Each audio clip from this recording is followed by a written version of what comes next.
Good morning सभी साथियों को बहुत सारा प्यार। नमस्कार साथियों, स्वागत है आपका करंट अफेयर्स की क्लास में। और आज तारीख 16 फरवरी 2021, थोड़ा सा लेट है, ज्यादा लेट नहीं है, ठीक है। चलिए तो सभी साथी जुड़ जाए फटाफट। नमस्कार, शुभ प्रभात, सूरज, राजेंद्र, अनिकेत, अतुल, विशाल, राकी, सभी बच्चों को गुड मॉर्निंग। मॉर्निंग बेटा, निश्चय शुक्ला, विशाल चौरसिया। चलिए बहुत बढ़िया बच्चा, अरविंद सार, रविकांत, हैकिन वर्ल्ड, श्रद्धा, चंचला, सोनू, शुभांगी, सभी बच्चों को morning morning morning, good morning, शुभ प्रभात। आज बहुत ही जबरदस्त अंदाज में पढ़ेंगे। 16 फरवरी ये मान लो बिल्कुल उखाड़ के फेंक देंगे। चलिए बहुत बढ़िया। हाँ, सभी लोग वीडियो को क्या करते रहेंगे, पसंद आएगा तो लाइक करते रहेंगे, शेयर करते रहेंगे। आपकी जिम्मेदारी है और आने वाले साथियों से भी लाइक शेयर करवाते रहेंगे। चलिए शुरुआत करते हैं आज के कोट्स के साथ। तो आज के कोट्स के साथ शुरुआत करते हैं। अगर सफलता पाना चाहते हो तो 2-3 साल डट कर मेहनत करो, सारे शौक भूल जाओ, तब तुम कामयाब हो जाओगे। जिंदगी भर अपने शौक पूरे करते रहना। कहने का मतलब है भाई, क्या कहने का मतलब है, जैसे लोग सोच लेते हैं मैं तो तैयारी करूंगा पंचवर्षीय योजना में, जब तक मेरे 5 साल ना लगे तब तक मैं सफल हूं, माना ही नहीं जाऊंगा, माना ही नहीं जाएगा कि मैंने तैयारी की। भाई ये सब चीजें गलत है। जब तक क्या है ना, सफलता तुम्हें मिलनी है तो मात्र 2-3 साल में मिल जाएगी, बहुत बढ़िया। तो 2-3 साल तक तुम बस डट कर मेहनत करते रहो, ठीक है। कुछ भी अपने शौक सारे भूल जाओ, बर्थडे में जाना, शादी में जाना, पार्टी में जाना, सब खत्म कर दो भाई। और जिस दिन सफलता मिल गई ना तो विश्वास मानो जिंदगी भर शौक पूरे करोगे। और सफलता मिल गई तो शादी भी बढ़िया हो जाएगी सभी बच्चों की, ठीक है। चलिए बहुत बढ़िया, राम राम, राधे राधे, जय श्री कृष्णा। आज का पहला प्रश्न है, बहुत ही जबरदस्त प्रश्न है, बहुत ही जबरदस्त अंदाज में। क्या प्रश्न है मेरे शेर? हाल ही में किस राज्य में 3 दिवसीय, कितने दिवसीय? 3 दिवसीय मांडू महोत्सव आयोजित किया जा रहा है। 3 दिवसीय मांडू महोत्सव। तो मांडू महोत्सव बालक कहां पर आयोजित किया जा रहा है? यह आयोजित किया जा रहा है कहां पे? मध्य प्रदेश में, मामा की नगरी मध्य प्रदेश। और मामा की नगरी के सीएम कौन है? सबको पता है, सीएम मामा जी कौन है? शिवराज सिंह चौहान। शिवराज सिंह चौहान ये यहाँ के क्या है? ये यहाँ के बालक सीएम है, चीफ मिनिस्टर, मतलब मुख्यमंत्री, ठीक है। बहुत जल्द करंट में एक एक राज्य स्पेशल लाने वाला हूं, एक एक राज्य स्पेशल लाने वाला हूं। कुछ बचेगा नहीं, कुछ छोड़ूंगा नहीं मैं यहाँ पे। गवर्नर कौन है? तो गवर्नर वही है जो उत्तर प्रदेश की है, आनंदीबेन पटेल। तो आनंदीबेन पटेल यहाँ पर अतिरिक्त गवर्नर के रूप में कार्य संभाले हुए हैं। कहाँ की? मध्य प्रदेश की। उत्तर प्रदेश के बारे में पता ही होगा, बाबा योगी आदित्यनाथ क्या है? सीएम है। और आनंदीबेन पटेल यहाँ पर क्या है? वो गवर्नर है भाई साहब, ठीक। अब ये महोत्सव जो मांडू महोत्सव मनाया गया, इस महोत्सव के पीछे रीजन क्या था भाई साहब? इसमें जितने भी एक प्रकार से संस्कृति, लोक कला, आज लोक कला के बारे में भी टॉपिक है। आज जीएस में बहुत जबरदस्त टॉपिक है, ठीक है। मार्च स्पेशल है, हर एक चीज बहुत ही जबरदस्त अंदाज में पढ़ेंगे।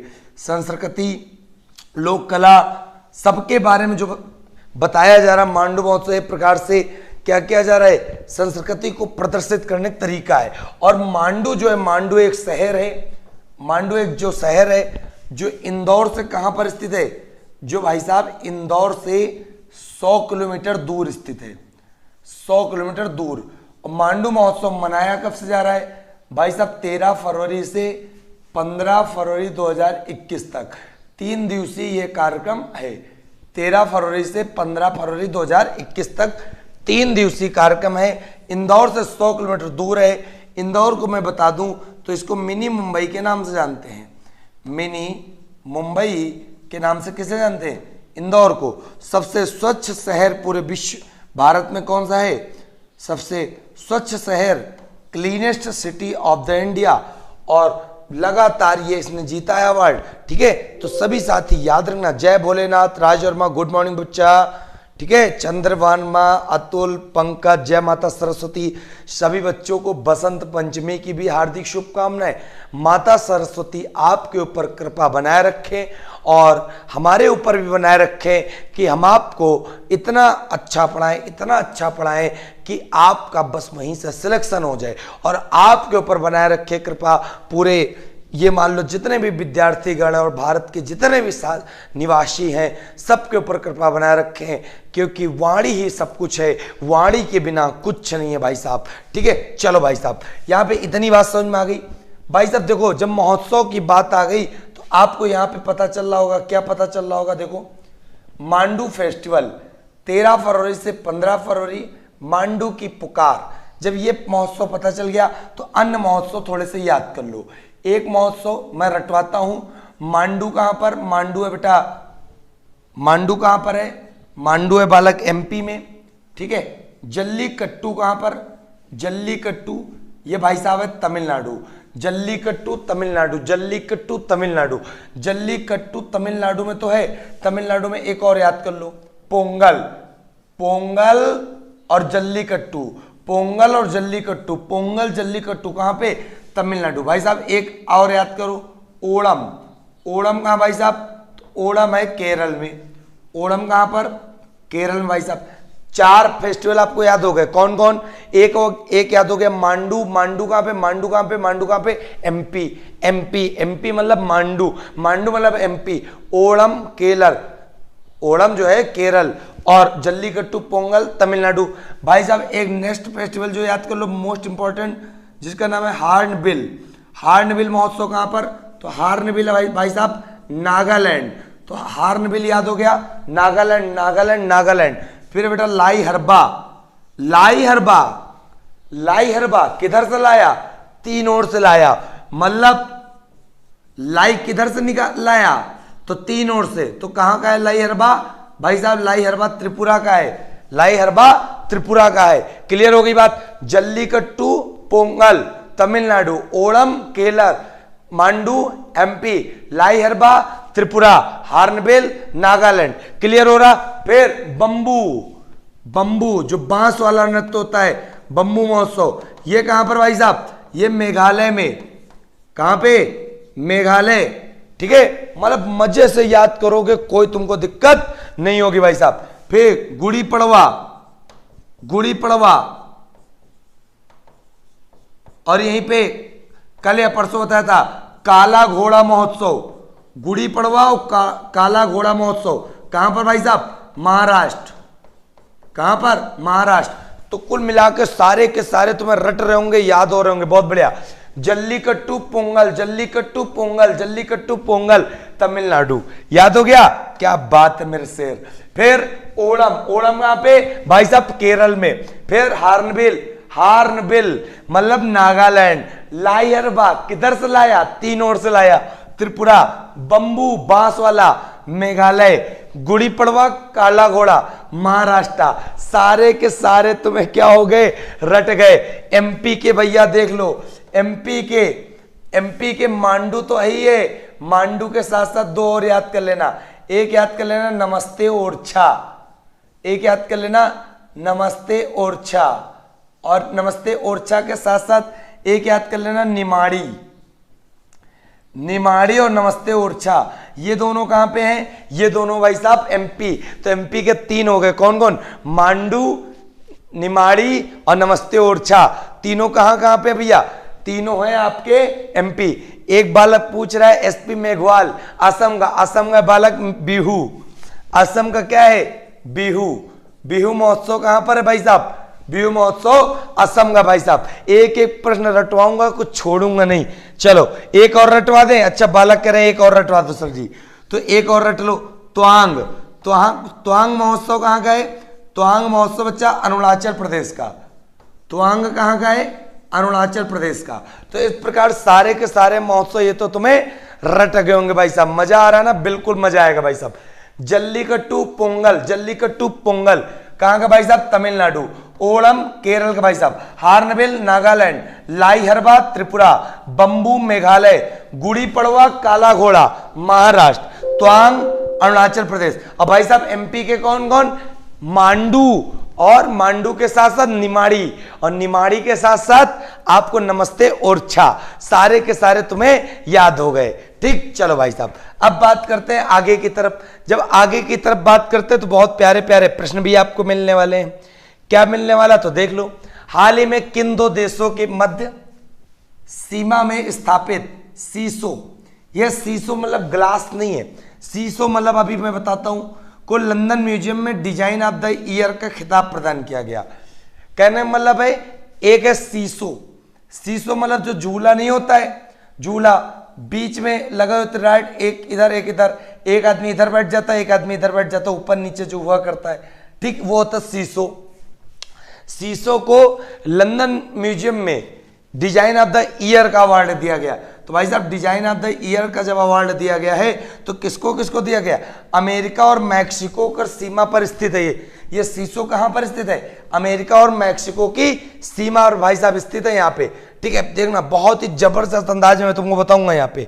चलो ये देखो, ये आपको दिख रहा ना, अमेरिका और क्या दिख रहा? मैक्सिको। भाई साहब ये महाद्वीप जो है ना, इस महाद्वीप का नाम है नॉर्थ अमेरिका, उत्तरी अमेरिका। उत्तरी अमेरिका इस महाद्वीप का नाम है। किसके महाद्वीप का? इस महाद्वीप का। और नॉर्थ अमेरिका के बारे में बताऊंगा, जबरदस्त प्रश्न पढ़ोगे भाई साहब, ठीक है, जबरदस्त पढ़ोगे। चलिए बहुत बढ़िया। मैप दिख रहा है सबको? नहीं दिख रहा? दिख रहा है, बड़े, बहुत बढ़िया। अच्छा आपने लाइक शेयर कर दिया भाई, इतने बार मत बताओ, तुम्हारा लाइक शेयर दिख रहा होगा मैं, ठीक है, लाइक शेयर तुम्हारा दिख रहा है। अरे मैं टेक्निकल टीम से कहना चाहता हूं थोड़ी सी ब्राइटनेस घटाएं, मैप अच्छे से दिख जाए। चलिए टेक्निकल टीम को मैं बुलाना चाहता हूं। चलो ये north America, technical team please यहां पर आ जाओ फटाफट। टेक्निकल टीम, लगता है सो गए क्या सुबह सुबह? रेम्बू सर, सर थोड़ा सा ब्राइटनेस घटाई जाए, बच्चों को दिख नहीं रहा है, फिर बढ़ा देना भी। चलिए बहुत बढ़िया, बहुत बढ़िया बच्चा, तुम्हारे देखने के लिए घटा रहे हैं हम। चलो अब उम्मीद करते सभी बच्चों को दिख रहा होगा, अच्छे से दिख रहा हो भाई साहब, ठीक है। तो नॉर्थ अमेरिका, ये नॉर्थ अमेरिका, और नॉर्थ अमेरिका के 3 प्रमुख देश है। कौन कौन? कनाडा भाई साहब, यूनाइटेड स्टेट है, और मैक्सिको। तो जो सीसो वाली बात चल रही, कौन कौन से 2 देशों की सीमा पर? तो भाई साहब ये 2 देशों की सीमा पर, यूनाइटेड स्टेट मतलब अमेरिका और मैक्सिको की सीमा पर। क्लियर हो गई बात? और यूनाइटेड स्टेट और मैक्सिको जो दोनों सीमा है ना, दोनों सीमा पे पता है कौन सी? तो याद रखिएगा, दोनों सीमा जो यहां पर है एक नदी बनाती है, मतलब कौन सी नदी इन दोनों देशों के बीच में सीमा बनाती है? तो याद रखिएगा रियो ग्रांडे नदी, रियो ग्रांडे नदी। अभी 5 ग्रेट्स लेक भी याद कराऊंगा। रियो ग्रांडे नदी किसके किसके बीच है भाई साहब? ये है अमेरिका और मैक्सिको के बीच में। फिर यहीं पे याद रखिएगा कनाडा और किसके बीच में? यूएसए के बीच में। कनाडा और यूएसए के बीच में कौन सी सीमा रेखा है? कनाडा और यूएसए के बीच में 49वीं समांतर रेखा, 49वीं समांतर रेखा। तो इस प्रकार ये प्रश्न भी आपको क्लियर हो गया होगा। और रियो ग्रांडे नदी जो है वो किसके किसके बीच है? मैक्सिको और यूएसए के बीच में भाई साहब, ठीक है। चलो बहुत ही जबरदस्त अंदाज में पढ़ना। कनाडा की राजधानी आप सबको पता होगी, क्या होनी चाहिए? ओटावा होनी चाहिए। फिर यूनाइटेड स्टेट की आपको राजधानी पता होनी चाहिए, क्या होनी चाहिए? वाशिंगटन डीसी, वाशिंगटन डीसी होनी चाहिए भाई साहब। मैक्सिको की राजधानी क्या होनी चाहिए? मैक्सिको सिटी होनी चाहिए, मैक्सिको सिटी भाई साहब। ये तीनों राजधानी। और सबसे बड़ी बात, मैक्सिको एक ऐसा देश है जहां पर विश्व का सबसे ज्यादा चांदी का उत्पादन होता। चांदी का उत्पादन सबसे ज्यादा कहां पर होता है भाई साहब? मैक्सिको में होता है। चांदी सबसे ज्यादा जो पैदावार होती है वो कहां पे होती है? मैक्सिको में। अब भाई साहब बहुत ध्यान समझो, क्या समझोगे? हम तुमको मैप दिखाना चाहते थे, दिखा दिए। फिर यहां पे देखो, बहुत अच्छे से देखोगे कि अमेरिका और मैक्सिको। तो अमेरिका के उस समय राष्ट्रपति कौन थे? डोनाल्ड ट्रंप, जिन्होंने अमेरिका और मैक्सिको की सीमा पर ये सीसो को बनवाने की अनुमति दे दी थी, इन शीशों को बनवाने की अनुमति दे दी थी, परंतु बाद में राष्ट्रपति कौन आ गए? Joe Biden. इन्होंने इसको क्या कर दिया? शीशों को बनवाने से मना कर दिया, मतलब स्थगित कर दिया, तो काम वहां पे बंद हो गया। लेकिन ऐसी डिजाइन बनी कि लंदन म्यूजियम ने उसे ऑफ द ईयर का अवार्ड दे दिया, पूरे साल का अवार्ड दे दिया 2020 का, याद रखिएगा। और यहीं पे याद रखिएगा, जो बाइडेन अमेरिका के राष्ट्रपति बने और इनके साथ में भारतीय मूल की निवासी जिनका नाम है कमला हैरिस, ये दोनों लोग उपराष्ट्रपति बनी और दोनों लोगों को time person of the year 2020 का अवार्ड दिया गया। Time person of the year 2020 का अवार्ड दिया गया किसको? दोनों लोगों को मिला के, किसको? जो बाइडेन और कमला हैरिस को भाई साहब। ठीक है, चलिए बहुत बढ़िया, उम्मीद करते मजे से सीख रहे होगे, जबरदस्त अंदाज में बैटिंग कर रहे हो। ठीक है, चलो बहुत बढ़िया। हाँ, सभी बच्चे कह रहे हैं सर लाइक शेयर आज कम है। बिल्कुल, वो तुम्हारे मर्जी पे है। अगर तुम लाइक शेयर देना चाहते हो मेरी मेहनत को देख के तो शेयर कर देना भाई साहब। चलिए बहुत बढ़िया। चलो क्लियर हो गई बात। चलो भाई साहब बात करते हैं आगे की तरफ जो बात करते बहुत ही जबरदस्त अंदाज में। क्या बात करते तो याद कर लो बहुत अच्छे से। अमेरिका और मैक्सिको में क्या क्या प्रश्न। सबसे पहले तो प्रश्न याद कर लो, 5 ग्रेट लेक्स किसे कहते हैं? 5 ग्रेट लेक्स मतलब 5 बड़ी झीलें जिसको बोलते हैं, वो किसको बोलते हैं? तो याद कर लो, ये क्रम है पूरा, किधर से किधर क्रम पड़ेगा जाके? पश्चिम से पूरब, मतलब वेस्ट टू ईस्ट। कैसे याद रखोगे? सुपर मिशन है ENT, सुपर मिशन है ENT, ये क्या है? ये 5 ग्रेट लेक्स का पूरे के पूरे नाम है इसमें। सुपर मिशन है ENT, सुपर मिशन है ENT। क्लियर है बात? चलो भाई साहब समझते चलना, मजेदार पढ़ाऊंगा। सुपर से क्या बनता है? सुपर से भाई साहब बनता क्या है तो याद होना चाहिए आपको। सुपर से बनता है सुपीरियर, और सुपीरियर के बारे में आपको पता ही होगा। क्या पता होगा? विश्व की सबसे बड़ी मीठे पानी की झील।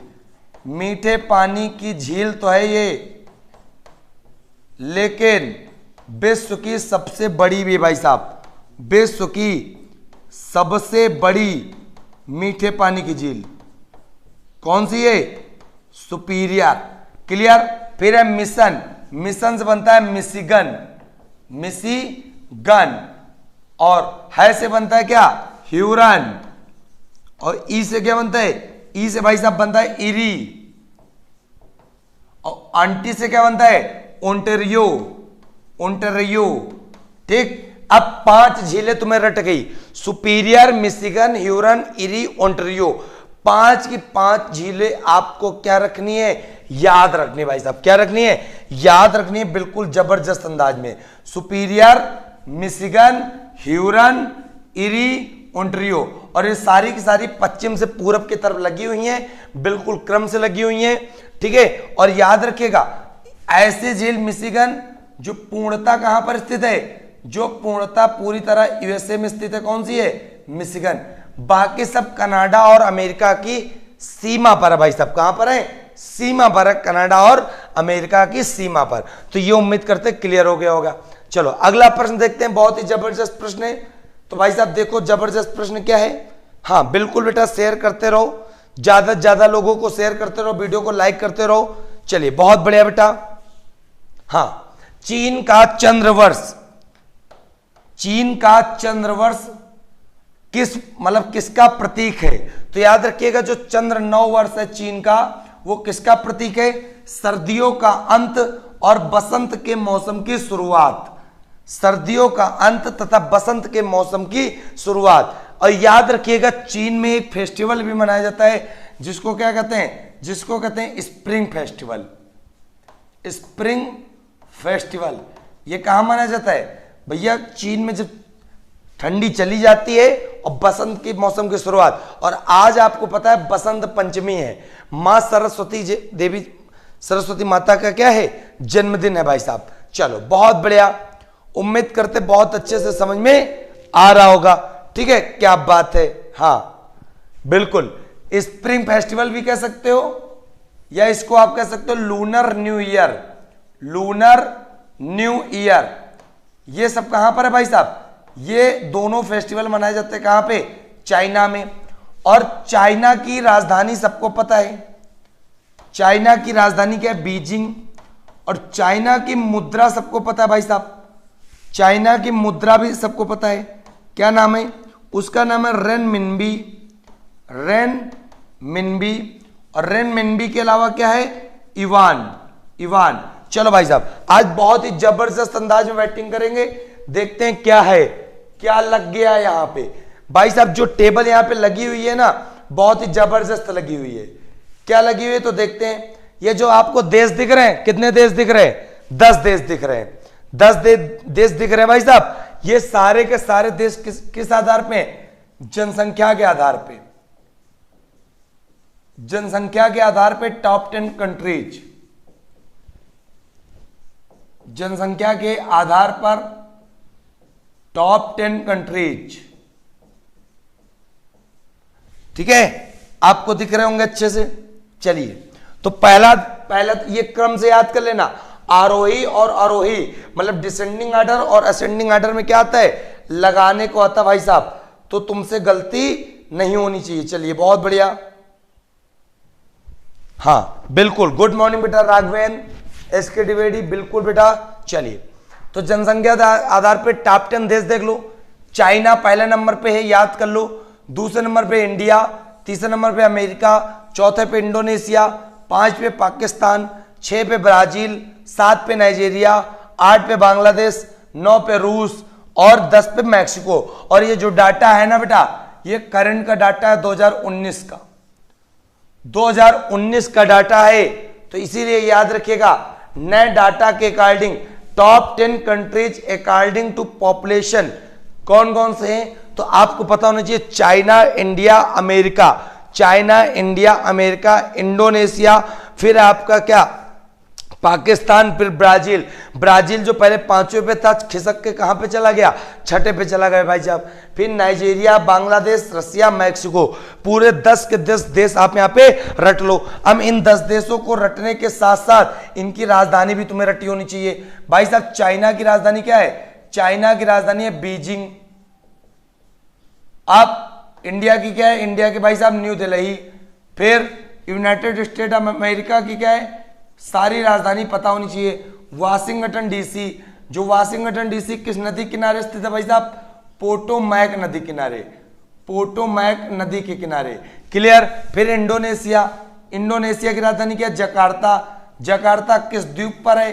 तो भाई साहब जकार्ता जावा द्वीप पर है, जावा द्वीप पर। फिर पाकिस्तान की, पाकिस्तान के इस्लामाबाद, और पाकिस्तान की पूर्व राजधानी कराची। फिर ब्राजील, ब्राजील में केवल इया जोड़ दो, इया, तो जब इया जोड़ दोगे तो ये हो जाएगा ब्राजीलिया। फिर नाइजीरिया, नाइजीरिया की राजधानी क्या है? अबूजा। अभी नाइजीरिया की ही लेडी बनी है क्या? WTO की महानिदेशक। सब लोगों को कमेंट करके बताना है नाइजीरिया की कौन सी लेडी है जो पहले वित्त मंत्री रह चुकी है और WTO की महानिदेशक बनी है, वर्ल्ड ट्रेड ऑर्गेनाइजेशन की। बांग्लादेश की राजधानी ढाका। फिर रसिया की मॉस्को। फिर बालक मैक्सिको की केवल सिटी जोड़ दो, केवल सिटी जोड़ दो भाई साहब, तो मैक्सिको सिटी हो गया। तो top 10 countries according to population, मतलब जनसंख्या के आधार पे विश्व के 10 बड़े देश। चीन, इंडिया, चीन, इंडिया, अमेरिका। फिर उसके बाद क्या है? Indonesia, Pakistan, Brazil, Nigeria, Bangladesh, Russia, Mexico. उम्मीद करते सबको समझ में आ गया होगा भाई। अगर वीडियो समझ में आ रही हो, फटाफट वीडियो को लाइक करो, शेयर करो और 5-5 दोस्तों को शेयर करो। ये तो हो गया भाई जनसंख्या के आधार पे। अगर यही बात है जब भारत का कितना % पूरे विश्व की जनसंख्या है, तो याद कर लो 17.5% भारत की जो जनसंख्या है पूरे विश्व के 100% के बराबर है भाई साहब। ठीक है, चलिए बहुत बढ़िया। अब भाई देखो आगे, ये तो हो गया इतनी बात। अब ये देखो मैंने मैप जो लगाया हुआ, बहुत ही जबरदस्त मैप लगाया हुआ। क्या लगाया हुआ है तो देख लो, आप लोग खुद देखोगे। ऐसी ऐसी चीजें दूंगा ना मैं तुमको कि तुम भी क्या याद करोगे कि हाँ तुम पढ़ रहे थे, किसके पास पढ़ रहे थे भाई साहब। चलो देखो, अब यहां पे लिखा है world top 10 largest countries by area, कहने मतलब है विश्व के 10 बड़े देश क्षेत्रफल के अकॉर्डिंग, तो भाई साहब क्षेत्रफल के अकॉर्डिंग विश्व के 10 बड़े देश कौन कौन से हैं, तो देख लेते हैं। सबसे पहले कौन सा भाई साहब, सबसे पहले है भाई साहब रूस, सबसे पहले कौन सा है, रूस है भाई साहब, तो याद हो गया। और आपको पता था जनसंख्या के अकॉर्डिंग पहले नंबर पे चीन, दूसरे पे भारत था, ठीक है, तीसरे पे अमेरिका था, यहां पे पहले पे क्या है, रूस है, अकॉर्डिंग टू एरिया, मतलब क्षेत्रफल के अकॉर्डिंग। क्लियर हो गई बात। फिर दूसरे नंबर पे क्या है, तो दूसरे नंबर पे बालक है कनाडा, दूसरे नंबर पे कनाडा, तो पहले पे रूस दूसरे पे कनाडा, तो देखो पहले पे रूस दूसरे पे कनाडा, तीसरे पे भाई साहब क्या है, तीसरे पे अमेरिका। तो आप यहां पे नंबर भी लिखते चलो, पहले पे रूस, याद भी करते चलना भाई साहब, रूस पड़ता है एशिया महाद्वीप में, और पूरे विश्व में 7 महाद्वीप पड़ते हैं। कितने महाद्वीप, 7 महाद्वीप, Asia, Africa, north America, south America, और यहां पे जो नीचे पड़ता है अंटार्कटिका, फिर यूरोप और फिर ऑस्ट्रेलिया। विश्व का सबसे बड़ा महाद्वीप एशिया, सबसे छोटा महाद्वीप ऑस्ट्रेलिया। और याद कर लेना मेरे शेर कि कौन सा महाद्वीप है जहां पे कभी ज्वालामुखी नहीं आया, तो ऑस्ट्रेलिया। कौन सा महाद्वीप है जिसको हम लोग अंध महाद्वीप कहते हैं, क्या कहते हैं भाई साहब, अंध महाद्वीप। अंध महाद्वीप का मतलब ये नहीं है कि अफ्रीका के लोग अंधे हैं भाई साहब, अंध महाद्वीप इसलिए बोलते हैं क्योंकि सबसे बड़ी बात पता क्या है, अफ्रीका के लोग सामाजिक, आर्थिक, राजनीतिक दृष्टि से पिछड़े हुए हैं, इसीलिए इसको अंध महाद्वीप कहते हैं भाई साहब। क्लियर भाई साहब। तो सारे महाद्वीप आपको रटे होने चाहिए। नंबर 1 पे क्या है भाई साहब, नंबर 1 पे रटवा के छोड़ूंगा एशिया, दूसरे पे भाई साहब अफ्रीका, तीसरे हमारे साथ तुम मन में बोलोगे, तीसरे पे नॉर्थ अमेरिका, चौथे पे साउथ अमेरिका, पांचवें पे भाई साहब है क्या, अंटार्कटिका। और अंटार्कटिका एक ऐसा महाद्वीप है जहां पे जनसंख्या निवास नहीं करती, इसीलिए इसको श्वेत महाद्वीप कहते हैं। श्वेत मतलब सफेद, मतलब यहां पे बर्फ जमी रहती है, तो अंटार्कटिका बोलते हैं। और छठे पे क्या आ गया, छठे पे आ गया यूरोप, और सातवें पे क्या आ गया, ऑस्ट्रेलिया। तो भाई साहब सबसे बड़ा, सबसे छोटा, असेंडिंग और डिसेंडिंग ऑर्डर तो तुम लोग खुद डिसाइड कर दोगे, मैं कुछ नहीं करूंगा। फिर भाई समझो, पहले नंबर पे विश्व का सबसे बड़ा देश कौन सा है, तो भाई रूस। दूसरे नंबर पे कौन है भाई साहब, कनाडा। तीसरे नंबर पे कौन है भाई साहब, तो अमेरिका। चौथे नंबर पे भाई साहब कौन है, चौथे नंबर पे भाई साहब है चाइना। चौथे पे कौन है भाई साहब, चाइना। 4 याद हो गए, रूस कनाडा अमेरिका चाइना, रूस कनाडा अमेरिका चाइना।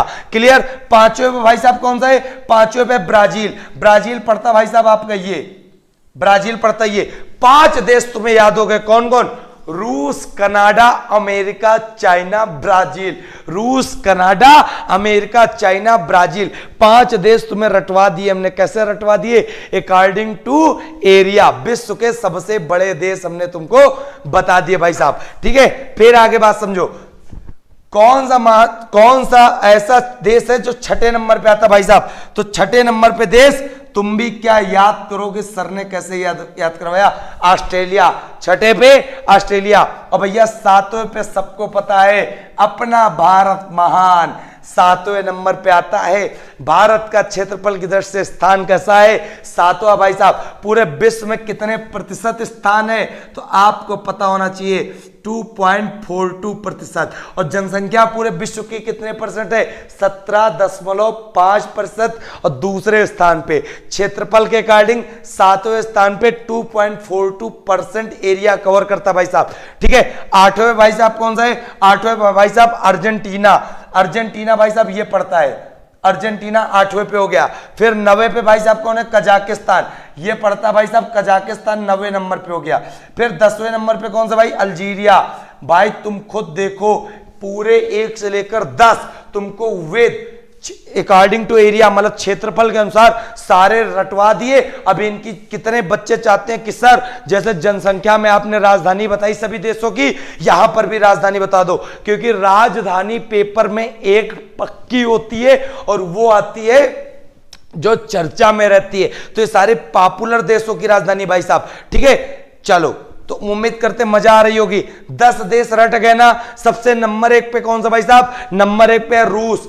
रूस रूस रूस पहले नंबर पे क्षेत्रफल के अकॉर्डिंग, दूसरे पे कनाडा, तो रूस कनाडा अमेरिका, रूस कनाडा अमेरिका, रूस कनाडा अमेरिका, फिर चाइना, फिर कौन सा है, ब्राजील। तो याद कर लो 5 शुरू के, रूस कनाडा अमेरिका चाइना और फिर ब्राजील। मैप की सहायता से याद करोगे बिल्कुल जबरदस्त समझ में आएगा, बहुत बढ़िया। फिर बेटा 6ठे नंबर पे ऑस्ट्रेलिया, 7वें पे अपना भारत महान, हिंदुस्तान हमारा, ठीक है, हम बुलबुले हैं इसके। चलो भाई साहब बात समझो बहुत ध्यान से, 7 पे जब इंडिया, तो 8 पे अर्जेंटीना, 9 पे कजाकिस्तान, 10 पे अल्जीरिया। पूरे 10 के 10 देश तुम्हारे दिमाग में याद हो गए, याद होने चाहिए नहीं भाई साहब, याद करना, मैं वहां पे आके दूंगा सबको। चलो भाई साहब 10 हो गए। तो भाई साहब देखो रूस की राजधानी भाई साहब क्या है, रूस की राजधानी है भाई साहब मॉस्को। तो पहले नंबर पे कौन सा देश क्षेत्रफल के अकॉर्डिंग, रूस, राजधानी मॉस्को, मॉस्को। दूसरे नंबर पे भाई साहब कनाडा, राजधानी ओटावा। तीसरे नंबर पे भाई साहब कौन, यूनाइटेड स्टेट ऑफ अमेरिका, क्या राजधानी है, वाशिंगटन डीसी। 3 की राजधानी भी पता चल गई, मॉस्को, ओटावा, अमेरिका। मॉस्को रूस की राजधानी, ओटावा कनाडा की, और यहां पे वाशिंगटन डीसी किसकी, अमेरिका की भाई साहब। चौथे नंबर पे चाइना, चाइना की राजधानी क्या है, चाइना की बीजिंग भाई साहब। 5वें पे क्या है, 5वें पे आपको पता है ब्राजील, और ब्राजील में हमने बताया क्या करना है, सिर्फ ब्राजीलिया करना है, इया जोड़ना है। 6ठे पे क्या है, ऑस्ट्रेलिया, ऑस्ट्रेलिया की राजधानी क्या, ऑस्ट्रेलिया की राजधानी कैनबरा भाई साहब, कैनबरा। 7 पे इंडिया, इंडिया की नई दिल्ली पता है। 8 पे पहुंचो अर्जेंटीना, अर्जेंटीना की भाई साहब राजधानी क्या है, ब्यूनस आयर्स, ब्यूनस आयर्स, ठीक है। और फिर 9 नंबर पे क्या है, कजाकिस्तान, कजाकिस्तान की राजधानी क्या है, कजाकिस्तान के नू सुल्तान, नू सुल्तान। और एक इसकी पुरानी राजधानी जिसका नाम है अस्ताना। फिर अल्जीरिया, अल्जीरिया की राजधानी क्या है, अल्जीरियस, अल्जीरियस, ये अल्जीरिया की राजधानी। भाई पूरे के पूरे 10 देश। अरे टेक्निकल टीम थोड़ा सा आ जाओ फटाफट, सिग्नल आउट आ रहा है, टेक्निकल टीम। चलिए बहुत बढ़िया, मजा आ रहा ना, बिल्कुल मजा आ रहा, क्या बात है। सारी राजधानी एक बार बंद करके कैमरा ऑन करना। चलो कोई जाएगा नहीं, बस सिग्नल आउट चला गया, परेशान मत हो भाई साहब, स्क्रीन क्लियर हो गई, ठीक है, एरर चली गई है, परेशान मत हो आप लोग। चलो बहुत बढ़िया, पहले ये बताओ कमेंट करके कि तुम्हें याद हुआ नहीं हुआ। अगर याद हुआ हो तो एक एक लाइक का बटन क्या कर देना, दबा देना, और वीडियो को शेयर कर देना, और 5 लोगों को यहां पे जोड़ देना भाई साहब, अगर याद हुआ हो तो। हम सारा रटवा के मानेंगे। 10 देश बताए थे क्षेत्रफल के आधार पे, और 10 के 10 देश हमने तुमको रटवा दिए विद कैपिटल। चलो भाई साहब बात करते हैं आगे की तरफ। जब आगे की तरफ बात करते हैं तो प्रश्न आ गया, प्रतिवर्ष दयानंद सरस्वती, बहुत ही जबरदस्त टॉपिक पढ़ने जा रहे हैं, मजा आ जाएगा तुम्हें। प्रतिवर्ष दयानंद सरस्वती की क्या मनाई जाती है, जयंती मनाई जाती है। क्या मनाई जाती है भाई साहब, जयंती। कब मनाई जाती है तो याद रखिएगा, यह मनाई जाती है 13 फरवरी को। तो याद रखिएगा प्रतिवर्ष, सॉरी 12 फरवरी भाई साहब, ठीक है। प्रतिवर्ष दयानंद सरस्वती की जयंती 12 फरवरी को मनाई जाती है। अब दयानंद सरस्वती के बारे में जान लेते। समाज सुधारक थे, और सबसे बड़ी बात इनका और नाम क्या था, इनका नाम था मूल शंकर। क्या नाम था, मूल शंकर। और इन्होंने एक नारा दिया था, उस नारे का नाम पता क्या है, उस नारे का नाम है वेदों की ओर लौटो, वेदों की ओर लौटो। किसने कहा, स्वामी दयानंद सरस्वती जी ने कहा। और वेदों की ओर लौटो का मतलब क्या होता है, back to Vedas, back to Vedas. ये वेदों की ओर लौटो का नारा था, इसी को इंग्लिश में कहते हैं। दयानंद सरस्वती जी ने एक समाज की स्थापना की थी समाज सुधार के लिए। उस समाज की स्थापना का नाम था आर्य समाज। क्या था, आर्य समाज। तो भैया देखते हैं आगे, आगे सारे के सारे समाज हम तुम्हारे खत्म कर देते हैं, ठीक है, जबरदस्त अंदाज में। चलो भाई साहब, तो तुमको पता चल गया कैसे याद रहेगा सब पता। वैलेंटाइन 14 फरवरी, वैलेंटाइन कब था, 14 फरवरी। बच्चा बच्चा जानता है। और उसके एक दिन पहले सूचना दी जाती है। क्या सूचना दी जाती है, 14 फरवरी को कोई घर से नहीं निकलेगा वरना मारा बहुत जाएगा, मतलब 13 फरवरी, एक दिन पहले सूचना दी जाती है। और सूचना किससे दी जाती है, रेडियो से। मतलब विश्व रेडियो दिवस कब मनाया जाता है, 13 फरवरी। और हमने बताया था रेडियो जब सूचना दी जाती है तो वहां पे इंपॉर्टेंस किसकी होती है? सरोजनी नायडू जी की। तो सरोजनी नायडू जयंती भी मनाई जाती है 13 फरवरी को। और भाई साहब सूचना के एक दिन पहले मनाया जाता है दयानंद सरस्वती का जन्म दिवस, मतलब 12 फरवरी को। एक एक प्रश्न तुम्हें रट जाएगा। चलो भाई साहब, प्रमुख आंदोलन समाज सुधारक, तो देख लेते एक एक प्रश्न। पहले तो है आर्य समाज। तो आर्य समाज के संस्थापक कौन है? तो आर्य समाज के संस्थापक हैं दयानंद सरस्वती। क्या नाम है? दयानंद सरस्वती। यहीं पे याद कर लेना कब स्थापना हुई थी? तो 1875 में भाई साहब। ठीक है, फिर यहां पे एक शब्द लिख लो, क्या? राजा राम मोहन राय। राजा राम मोहन राय, बहुत पेपर में इंपॉर्टेंस है इनकी। क्या क्या प्रश्न बनते हैं? सबसे पहला तो प्रश्न याद कर लो, आधुनिक भारत के पिता किसे कहते हैं? आधुनिक भारत के पिता किसे कहते हैं भाई साहब? तो आधुनिक भारत के पिता कहते हैं किसको? राजा राम मोहन राय को। फिर क्या कहते हैं इनको? इन्होंने लॉर्ड विलियम बेंटिंग की सहायता से, लॉर्ड विलियम बेंटिंग की सहायता से 1829 में क्या किया था? 1829 में सती प्रथा का अंत करवाया था। क्या करवाया था भाई साहब? सती प्रथा का अंत। कब हुआ सती प्रथा का अंत? तो भाई साहब आपको पता होना चाहिए 1829। चलो फिर आगे समझो क्या होगा इंपॉर्टेंस। इन्होंने एक समाज की स्थापना कर दी। उस समाज का नाम क्या था? उस समाज का नाम था ब्रह्म समाज भाई साहब। क्या था? ब्रह्म समाज। और ब्रह्म समाज की स्थापना इन्होंने कब की? तो आपको पता होना चाहिए 1828 में। ठीक, अब यहीं पे समाज के पहले इन्होंने एक और सभा की स्थापना की थी, उसका नाम है 1828 के मतलब 13 साल पहले आत्मीय सभा। तो आत्मीय सभा की इन्होंने स्थापना कब ठोक दी? 1815 में। लेकिन अभी बात यहां पर बनी नहीं, अभी बात इनकी यहां पर बनी नहीं भाई साहब। क्यों नहीं बनी? क्योंकि इन्होंने एक चीज और ठोक दी। पता क्या खोज? वेदांत कॉलेज। वेदांत कॉलेज। और वेदांत कॉलेज जो है इन्होंने स्थापना कब की? 1825 में भाई साहब। कब की? 1825 में भाई साहब की। क्लियर? फिर यहीं पे एक नाम और याद कर लो जिसका नाम है ज्योतिबा फूले। क्या नाम है? ज्योतिबा फूले। तो ज्योतिबा फूले का भी पेपर में बहुत बढ़िया प्रश्न बनेगा। क्या बनेगा? इन्होंने किसकी स्थापना की? इन्होंने स्थापना की 1851 में किसकी? बालिका विद्यालय की। बालिका विद्यालय की। ठीक, और ज्योतिबा फूले का याद रखिएगा महाराष्ट्र में इन्होंने भी एक समाज की स्थापना की। किसकी की? 1873 में सत्यशोधक समाज। सत्यशोधक समाज भाई साहब। ठीक है, फिर आगे समझो, फिर आगे समझो भाई साहब। महात्मा गांधी और जिन्ना के गुरु का नाम क्या था? तो महात्मा गांधी और जिन्ना के गुरु जो थे उनका नाम था गोपाल कृष्ण गोखले। गोपाल कृष्ण गोखले किसके गुरु का भाई साहब नाम था? ये नाम था किसके गुरु का नाम था? तो याद रखिएगा महात्मा गांधी के गुरु का नाम था, क्या नाम था? गोपाल कृष्ण गोखले। और गोपाल कृष्ण गोखले था इनके गुरु का नाम। तो यहीं पे याद रखिएगा इन्होंने एक स्थापना की थी 1905 में।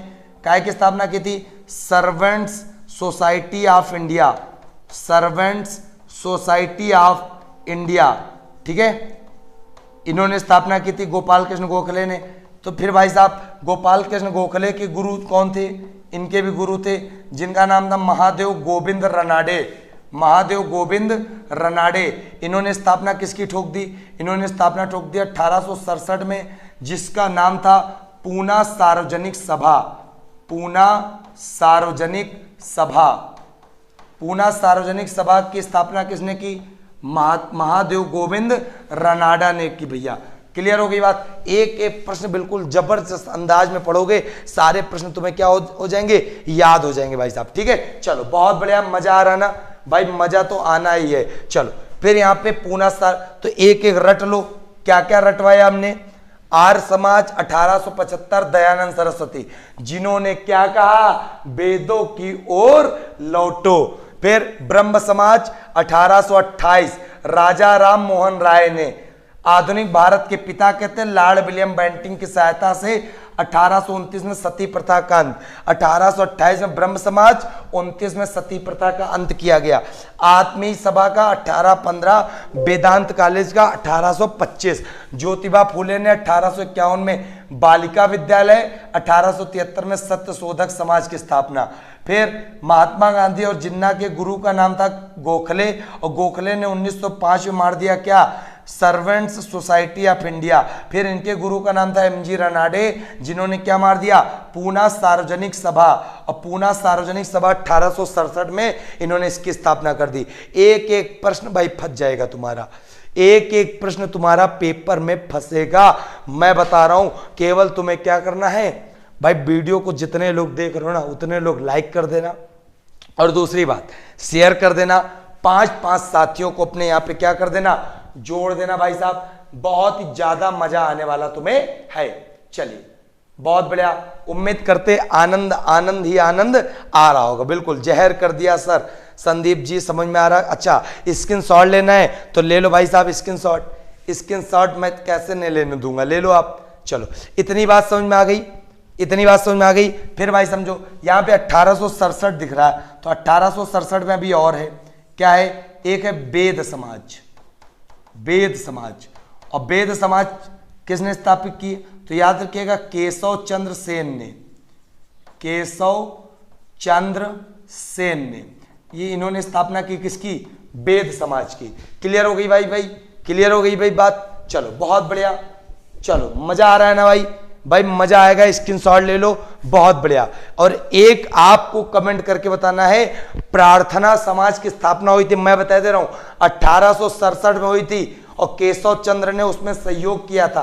केशव चंद्र की प्रेरणा से प्रार्थना समाज की स्थापना 1867 में हुई थी। किसके द्वारा की गई, जब वीडियो समाप्त हो जाए तब वहां पर आप कमेंट करके हमें बताइएगा भाई साहब। चलो उम्मीद करते इतना समझ में आया होगा, स्क्रीनशॉट भी ले लिया होगा।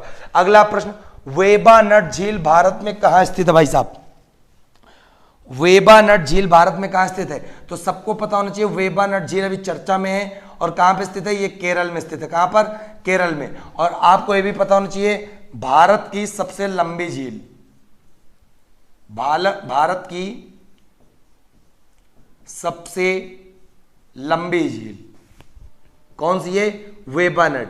और आपको ये भी पता होना चाहिए, क्या पता होना चाहिए, कि केरल राज्य की सबसे बड़ी झील भी है, केरल राज्य की सबसे बड़ी झील है, भारत की सबसे लंबी झील है भाई साहब। उड़ीसा में कौन सी झील है इंपॉर्टेंट, तो याद रखिएगा चिल्का झील, जो भारत के तटीय पानी की सबसे बड़ी झील है। फिर तमिलनाडु, पुलिकट झील कहां पर है, तो भाई साहब तमिलनाडु, ठीक है। फिर पश्चिम बंगाल का याद रखिएगा। चलिए बहुत बढ़िया, मजा आ रहा है ना, बिल्कुल मजा आएगा। रीता शेखर, मनीष, शुभम, हरीश, चलिए बहुत बढ़िया बच्चा। अब यहां पे देख लो, झीलों से मुक्ति, आज झीलों से मुक्ति तुम पा जाओगे। कैसे, तो याद रखिएगा, एक झील है डल, एक है नागिन, एक है शेषनाग, एक है शेषनाग, और एक है अंचार, ठीक है, और एक है ऊलर, ठीक। ये सारी झीलें कहां पर भाई साहब, सबको पता है कहां पर है, J&K। फिर भाई साहब देखो, ऊलर झील भारत की मीठे पानी की सबसे बड़ी झील, भारत की मीठे पानी की सबसे बड़ी झील कौन सी है, ऊलर। भारत की मीठे पानी की सबसे बड़ी झील ऊलर, क्लियर। और सारी की सारी कहां पे स्थित है भाई साहब, जम्मू कश्मीर में स्थित है। फिर यहीं पे याद कर लेना बहुत अच्छे से, क्या याद रखोगे, एक झील पेपर पूछे थे, सुखना झील, सुखना झील। और सुखना झील कहां पर भाई साहब, सुखना याद रखिएगा चंडीगढ़, ठीक है। फिर राजसमंद, जयसमंद, फिर है डीडवाना। ये सारी झीलें कहां पर, ये सारी भाई साहब है कहां पर, राजस्थान में, ठीक। और राजस्थान में एक और याद रखिएगा जिसको कहते हैं सांभर, और भारत की सांभर झील जो है ये भी राजस्थान में है। और यहां पे प्रश्न याद रखिएगा, क्या याद रखोगे, खारे पानी की सबसे बड़ी झील, खारे पानी की सबसे बड़ी झील कौन सी है, सांभर है भाई साहब, ठीक है। चलो भाई साहब फिर आगे बात समझो बहुत ध्यान से, क्या समझोगे, एक है गोविंद बल्लभ पंत सागर झील, गोविंद बल्लभ पंत सागर झील, ठीक। ये किस नदी पर है भाई साहब, ये स्थित है रिहंद नदी पर। और एकमात्र झील जो कृत्रिम झील है भारत की, ये भारत की सबसे बड़ी कृत्रिम झील है, रिहंद नदी पर। कहां पर है भैया, सोनभद्र, सोनभद्र, सोनभद्र कहां पड़ता भैया, यूपी में पड़ता, ठीक। अगली झील यहीं पे याद रखिएगा, चिल्का, चिल्का कहां पर है भाई साहब, चिल्का है उड़ीसा। यहां पे नौसेना का प्रशिक्षण भी दिया जाता है, क्या दिया जाता है, नौसेना का प्रशिक्षण, मतलब नेवी का प्रशिक्षण भी यहां पर होता है। और भारत की सबसे बड़ी तटीय पानी की झील कौन सी है, भारत की सबसे बड़ी तटीय खारे पानी की झील, तटीय खारे पानी की सबसे बड़ी झील कौन सी है, वह चिल्का। और सबसे खारे पानी की कौन सी है भाई साहब, वह सांभर। उम्मीद करते मजे से आ रहा होगा, मजे से चीजें याद भी हो रही होंगी। चलो बहुत बढ़िया, और आप लोग शेयर भी कर रहे हो वीडियो को, ठीक है। तो झीलों से मुक्ति मिल गई भाई साहब, झीलों से मुक्ति तुम्हें किस प्रकार मिली, तो इतनी झीलें तुम्हें याद हो गई जो पेपर में पूछी जाती हैं, डल, नागिन, शेषनाग, अंचार, ऊलर। जम्मू कश्मीर, मीठे पानी की सबसे बड़ी झील ऊलर, सुखना झील चंडीगढ़, राजसमंद, जयसमंद, डीडवाना राजस्थान, सांभर खारे पानी की सबसे बड़ी झील। फिर गोविंद बल्लभ पंत सागर कृत्रिम झील है जो रिहंद नदी पर है, सोनभद्र यूपी में।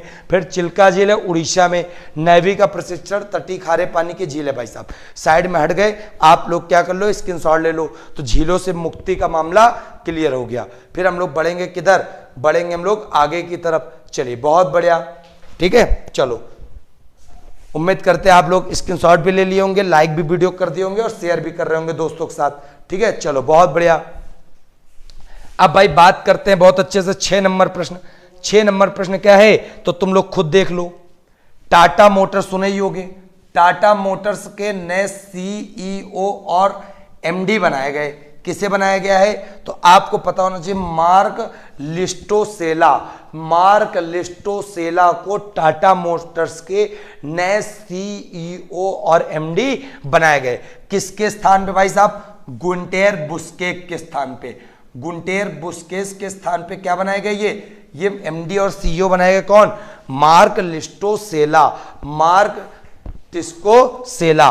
चलो भाई साहब अब देखो, जब वो सीईओ और एमडी बनाए गए तो तुमको ये क्यों ना समझ में आए, तो भारत के जो विदेशी लोग एमडी वाला शासन चलाए और हमेशा तुम कंफ्यूज पड़े हो, हमेशा कंफ्यूज पड़े हो।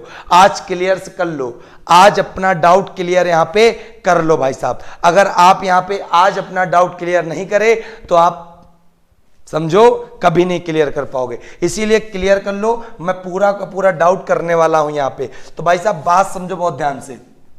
1757 की लड़ाई सबको पता होगी, किसके किसके बीच हुई थी भाई साहब, प्लासी का युद्ध हुआ था।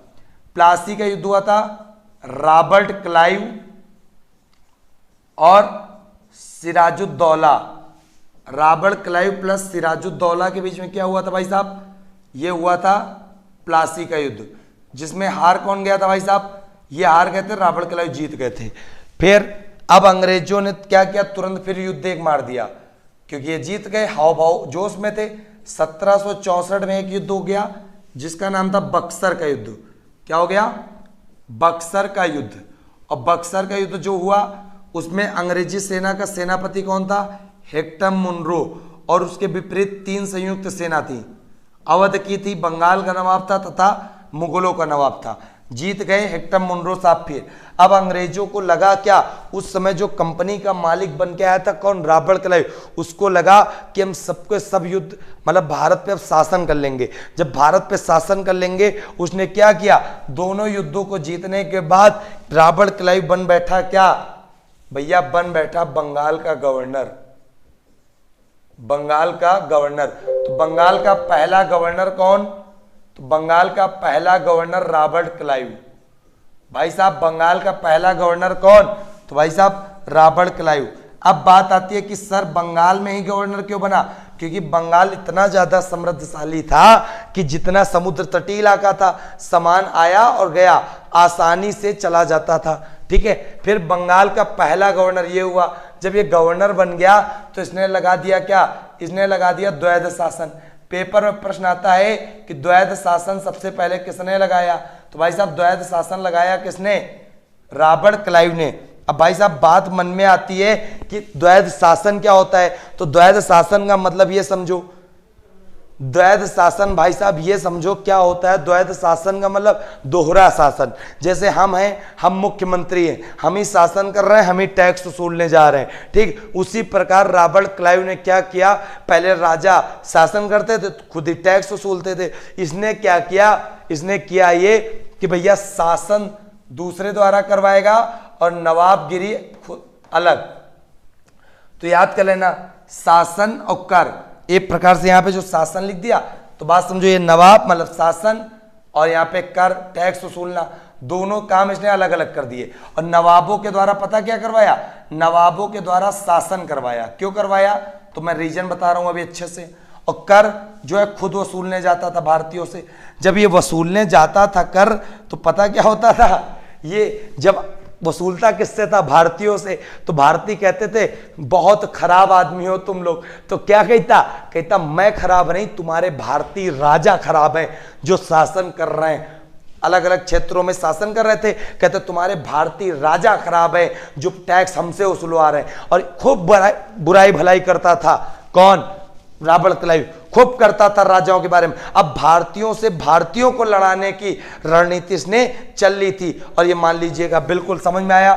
तो कर खुद वसूलता था, नवाब जो है शासन खुद करता था। तो बंगाल गवर्नर। फिर आया क्या, फिर आया आपने पढ़ा होगा क्या, फिर भाई साहब एक आया 1773 का रेगुलेटिंग एक्ट। क्या आया, 1773 का रेगुलेटिंग एक्ट। उसके तहत वारेन हेस्टिंग पहली बार बन गया क्या, वहां पर गवर्नर शब्द को हटा के वहां पे क्या बन गया, वहां पे बन गया गवर्नर जनरल। वो भी किसका गवर्नर जनरल, सिर्फ बंगाल का। तो भाई साहब बंगाल का गवर्नर से गवर्नर जनरल कौन से अधिनियम के तहत, 1773 के रेगुलेटिंग एक्ट से। क्लियर हो गई बात, क्लियर हो गई बात भाई साहब। बंगाल का गवर्नर से बंगाल का गवर्नर जनरल बना कब, 1773 के रेगुलेटिंग एक्ट से। बंगाल का पहला गवर्नर जनरल बनने का श्रेय किसे प्राप्त हुआ, वारेन हेस्टिंग को। उसने क्या किया, द्वैध शासन को तुरंत समाप्त कर दिया। तो पेपर में पता चल गया द्वैध शासन बंगाल में लगाया किसने, भाई साहब लगाया रॉबर्ट क्लाइव ने। हटाया किसने, भाई साहब हटाया वारेन हेस्टिंग ने। एक एक प्रश्न समझो बहुत अच्छे से। फिर भाई समय बीतता रहा, अंग्रेज लोग अपनी यहाँ पे जड़ें क्या मजबूत करते रहे। फिर धीरे धीरे एक्ट आपने सुने ही होंगे, 1813, 1833, 1853 में। तो 20-20 साल में आते थे। तो 1833 ईस्वी का एक अधिनियम आया जिसमें क्या कहा गया कि बंगाल के गवर्नर जनरल का पद हटा के पूरे भारत का गवर्नर जनरल बनाया जाएगा। मतलब अब बंगाल का सिर्फ गवर्नर नहीं रहेगा, वो पूरे भारत का गवर्नर जनरल रहेगा। तो कुल मिला के भारत का गवर्नर जनरल किस अधिनियम के तहत आया, 1833 के तहत। और पहले बनने का सौभाग्य किसे प्राप्त हुआ, लॉर्ड विलियम बेंटिंग को। और ये वही लॉर्ड विलियम बेंटिंग है भाई साहब जो सती प्रथा का अंत किया था। क्या किया था भाई साहब, सती प्रथा का अंत किया था राजा राम मोहन राय के साथ मिलकर 1829 में। भाई साहब आगे बात समझो। फिर समय बीतता रहा, समय बीतता रहा, 1813 से चलता रहा कारवा। फिर क्या हुआ, 1857 में मंगल पांडे ने गाय की चर्बी से बने कारतूस को मुंह से छीलने के लिए मना कर दिया, और जब मना कर दिया तो क्या हुआ पता, वहां पे विद्रोह छेड़ दिया। तभी प्रश्न आता है 1857 का विद्रोह मेरठ से चालू होता है। तो भैया अब अंग्रेजों को लगा 1833 के बाद 1853 में एक्ट आया, 1873 में आना था अगला, लेकिन 57 में क्या हो गया, विद्रोह हो गया। अंग्रेजों को लगा भारतीय जग चुके हैं, हमें अब लड़ेंगे, हमसे लड़ेंगे। तो उन्होंने क्या किया, तुरंत 1858 में भारत शासन अधिनियम ले आए। क्या ले आए, भारत शासन अधिनियम, जो अब सीधा शासन किसके हाथ में चला गया, ब्रिटेन में स्थित ताज, सीधा ताज ब्रिटिश क्राउन के हाथों में। और 1858 में बात की गई, क्या बात की गई कि भारत का गवर्नर जनरल का पद हटा के क्या रखा जाएगा, गवर्नर जनरल की जगह रखा जाएगा वायसराय। भाई साहब क्या रखा जाएगा, वायसराय। तो भारत का पहला वायसराय बनने का श्रेय किसे प्राप्त हुआ, तो भाई साहब लॉर्ड कैनिंग को। किसको प्राप्त हुआ, लॉर्ड कैनिंग को। फिर भाई साहब देखो बातें चलती रही, मामला चलता रहा। फिर क्या हुआ, 15 अगस्त 1947 को माउंटबेटन योजना के आधार पे घोषणा हुई कि भारत को 2 अधिराज्यों में बांट दिया जाएगा, पाकिस्तान और भारत को अलग अलग स्वतंत्र देशों में। तो भैया बात आ गई 1947 की। तो 15 अगस्त को तो देश आजाद होता है, लेकिन 14 अगस्त 1947 की जो शाम होती वो गुलाम भारत की होती है। इसीलिए प्रश्न आता है भारत का अंतिम गवर्नर जनरल कौन। तो भारत का भाई साहब अंतिम गवर्नर जनरल कौन था, तो लॉर्ड माउंटबेटन था भाई साहब, लॉर्ड माउंटबेटन। और याद रखिएगा 14 अगस्त को तो ये रहता ही रहता है, साथ में जब 15 तारीख लगती है, मतलब भारत देश आजाद होता है। तो जब आजाद होता है भाई साहब तो भी प्रश्न आता है कि स्वतंत्र भारत का पहला गवर्नर कौन, स्वतंत्र भारत का पहला गवर्नर कौन, स्वतंत्र भारत का पहला गवर्नर जनरल कौन, तो भाई साहब लॉर्ड माउंटबेटन ही लगेगा। फिर राजगोपालाचारी का प्रश्न क्या आता है, राजगोपालाचारी का प्रश्न आता है भाई साहब स्वतंत्र भारत का पहला तो लॉर्ड माउंटबेटन, लेकिन प्रश्न क्या बनता है, बहुत जबरा प्रश्न बनता है, स्वतंत्र भारत के पहले भारतीय गवर्नर कौन, स्वतंत्र भारत के पहले भारतीय गवर्नर कौन। तो भाई साहब स्वतंत्र भारत के पहले भारतीय गवर्नर कौन बने, सी राजगोपालाचारी साहब बने। तो भाई साहब सारे के सारे प्रश्नों का जोड़ तोड़ मोड़ दिया।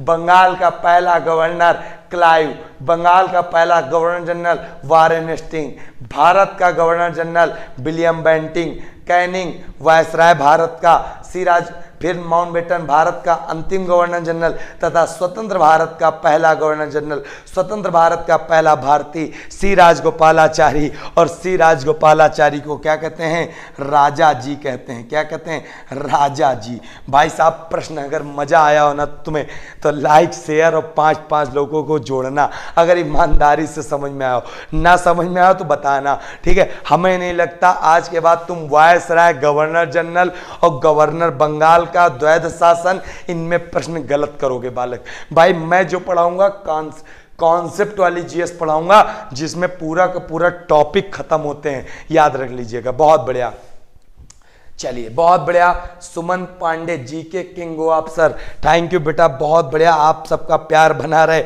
बस तुम्हारा लाइक शेयर ही हमारे लिए प्यार देता रहेगा, याद रखिएगा। और जिन बच्चों को हमसे एशियन हिस्ट्री पढ़नी है, क्या पढ़नी है, एशियन हिस्ट्री, तुरंत डाउनलोड कर लें स्टडी पाई ऐप।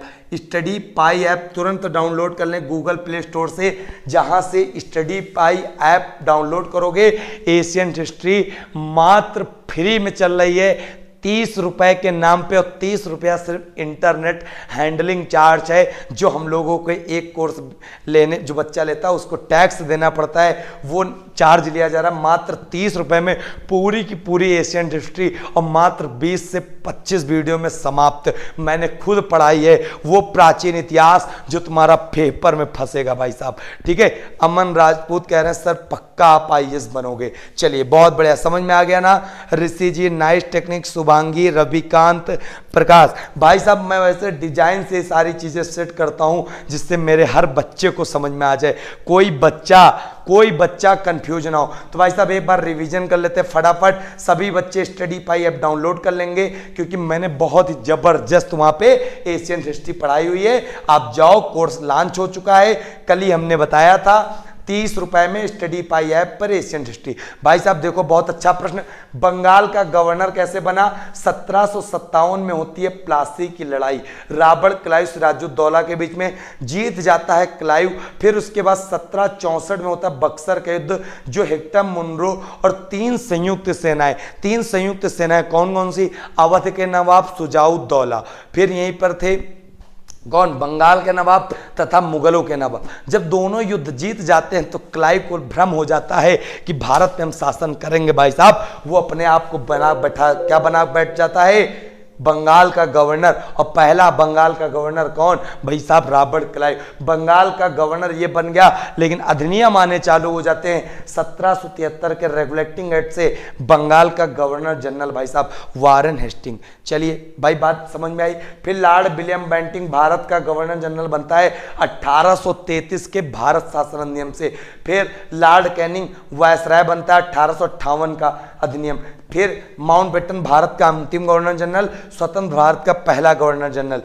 और फिर स्वतंत्र भारत का अंतिम गवर्नर जनरल सी राजगोपालाचारी, जिसको हम लोग राजा जी के नाम से जानते हैं। संदीप गोड, मजा आ गया। सूरज गोड, आपका कोई जोड़ नहीं, क्या बात है बेटा। चलिए बिक्की जी, बिल्कुल डेली क्लास चलता है सुबह 6:15 पे। चलिए बहुत बढ़िया, थैंक यू बेटा। सभी बच्चों को गुड मॉर्निंग, आप सबका प्यार। अब फटाफट इसका स्क्रीनशॉट ले लो, फिर हम लोग बात करते हैं आगे की तरफ। बहुत दूर तक हमें जाना है भाई साहब, मंजिल तो अभी हमने थोड़ी सी तय की है, बहुत दूर जाना है हमें, याद रखिएगा।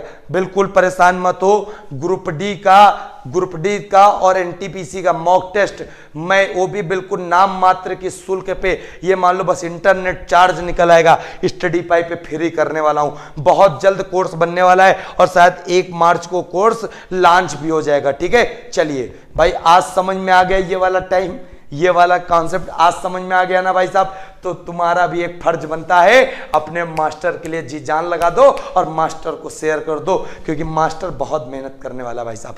अगला प्रश्न देखते हैं, बहुत ही जबरदस्त अंदाज में प्रश्न है। तो भाई साहब अगला प्रश्न देखते हैं, क्या प्रश्न है? तो भाई साहब देखना, जबरदस्त मजा आ जाएगा। बिल्कुल हैप्पी बसंत पंचमी बेटा, सभी बच्चों को माँ सरस्वती सभी बच्चों पे अपनी कृपा बनाए रखें और मेरे जैसे गुरु का आप सभी पे आशीर्वाद बना रहे। चलिए, इटली के भाई साहब नए प्रधानमंत्री बने। नए प्रधानमंत्री कहां के बने भाई साहब? इटली के बने हैं। किससे बनाया गया है? तो भाई साहब बनाया गया से मारियो खेंजी को। किसको बनाया गया है? मारियो खेंजी को बनाया गया है। और किसके स्थान पे बनाया गया है? जीएसए क्वांटे के स्थान पे। और जीएसए क्वांटे ने इस्तीफा दे दिया, कोरोना से चलते इन्होंने ठीक ढंग से पूरा का पूरा क्या कर लिया था, मैनेज नहीं कर पाए थे, इसीलिए इनके स्थान पे मारियो खेंजी बनी पीएम। भाई साहब बात समझो, इटली शब्द आ गया। इटली की राजधानी क्या है? तो भाई साहब इटली की राजधानी है क्या? रोम। क्या है? रोम। और रोम किस नदी के किनारे है भाई साहब? रोम स्थित है टाइबर नदी किनारे। किस नदी पर? टाइबर नदी के किनारे। ठीक है, अभी मैं मामला यहाँ पे क्लियर नहीं करूंगा, आगे ले जाऊंगा तुम्हें, क्योंकि मैटर बहुत है। जानते हैं इटली के बारे में, जितना प्रश्न इटली पूछता है ना, इटली को जड़ से उखाड़ फेंकेंगे। इटली दोबारा तुमसे बदतमीजी नहीं करेगा, याद रखिएगा। क्या समझोगे? तो भाई साहब बात समझो बहुत ध्यान से। इटली की कैपिटल क्या? इटली की कैपिटल है रोम। रोम किस नदी के किनारे भाई साहब? रोम स्थित है टाइबर नदी के किनारे। कौन सी नदी है? टाइबर नदी भाई साहब। फिर इटली की गंगा किसे कहते हैं भाई साहब? इटली की गंगा कहते हैं पो नदी को। किसको कहते हैं? पो रिवर। पो रिवर को इटली की गंगा कहते हैं, ये भी याद कर लो। फिर यहीं पे याद कर लोगे, क्या याद करोगे भाई साहब? याद करोगे इटली के बारे में, जो रोम यहाँ पर आ गया, रोम को क्या क्या कहते हैं? तो रोम को एक कहते हैं पोप का शहर। क्या बोलते हैं? पोप का शहर। फिर रोम को क्या कहते हैं? रोम को भाई साहब कहते हैं रक्तवर्ण महिला। रक्तवर्ण महिला किसको कहते हैं भाई साहब? रोम को कहते हैं। फिर रोम को क्या कहते हैं भाई साहब? रोम को कहते हैं 7 पहाड़ियों का नगर। 7 पहाड़ियों का नगर किसे कहते हैं भाई साहब? 7 पहाड़ियों का नगर, ये भी कहते हैं किसको? रोम को भाई साहब। पश्चिम का बेबीलोन किसे कहते हैं? तो पश्चिम का बेबीलोन कहते हैं भाई साहब किसको? ये कहते हैं रोम को भाई साहब। फिर क्या कहते हैं इसको? और कहते हैं इसको पवित्र सिटी। मतलब पवित्र शहर, जिसको इंग्लिश में बोलते हैं होली सिटी। जब होली सिटी आ जाए तो रोम, लेकिन यहीं पे जब प्रश्न आ जाए बालक, क्या प्रश्न आ जाए, होली सिटी रोम, लेकिन यहाँ प्रश्न आ जाए होली लैंड किसे कहते हैं, तो होली लैंड बोलते हैं किसको, यरूशलेम को। और भाई साहब यरूशलेम किसकी राजधानी है, यरूशलेम किसकी राजधानी है, यरूशलेम कैपिटल है किसकी, इजराइल की। भाई साहब किसकी है, इजराइल की। और यहाँ पे कौन से लोग निवास करते हैं भाई साहब, यहाँ पे लोग निवास करते हैं ज्यू, यहूदी लोग। और यहूदी लोगों के पवित्र स्थान क्या है, वो है यरूशलेम। इसी बोलते हैं, इसको क्या बोलते हैं, होली लैंड, और इसको क्या बोलते हैं, होली सिटी। और इसको क्या कहते हैं, रोम को प्राचीन विश्व की सामग्री बोलते हैं। प्राचीन विश्व की सामग्री बोलते हैं किसको, ये बोलते हैं भाई साहब रोम को। फिर यहाँ पे बात समझो, इटली में हुआ था सबसे पहले क्या, पुनर्जागरण। इटली में हुआ था क्या, पुनर्जागरण। पुनर्जागरण सबसे पहले कहाँ पे प्रारंभ हुआ, तो पुनर्जागरण भाई साहब सबसे पहले प्रारंभ हुआ कहाँ पर, तो पुनर्जागरण याद रखिएगा सबसे पहले प्रारंभ हुआ इटली से। और पुनर्जागरण के जनक कौन है, पुनर्जागरण प्रारंभ करने का श्रेय किससे जाता है, तो आपको पता है कल एक पुस्तक हमने बताई थी कि भैया दांतों में खुशियां आ जाए, मतलब डिवाइन कॉमेडी। कॉमेडी सुनकर क्या होता है, कॉमेडी सुनकर बात याद आती है किसकी, दांते की। तो डिवाइन कॉमेडी के लेखक कौन थे, दांते। ये वही दांते हैं जिनको इटली में पुनर्जागरण के जनक कहा जाता है, किसको, दांते को। पुनर्जागरण में और सारे कवियों का भी योगदान रहा। कौन कौन से कवि, तो भाई साहब एक तो कवि तुम लोग पता होगा, क्या पता होगा, Leonardo da Vinci. Leonardo da Vinci. Paper में इतना प्रश्न आया कि एग्जामिनर जो है ना अब कहता कि हम बार बार फिर इसको पूछेंगे। क्यों पूछेंगे, क्योंकि लियोनार्डो दा विंसी जो था उसने मोनालिसा नामक पेंटिंग बनाई थी। कौन सी बनाई थी, मोनालिसा पेंटिंग बनाई थी, किसने, लियोनार्डो दा विंसी ने। ठीक है, और एक प्रश्न यहीं पे और याद रखिएगा, द लास्ट सपर।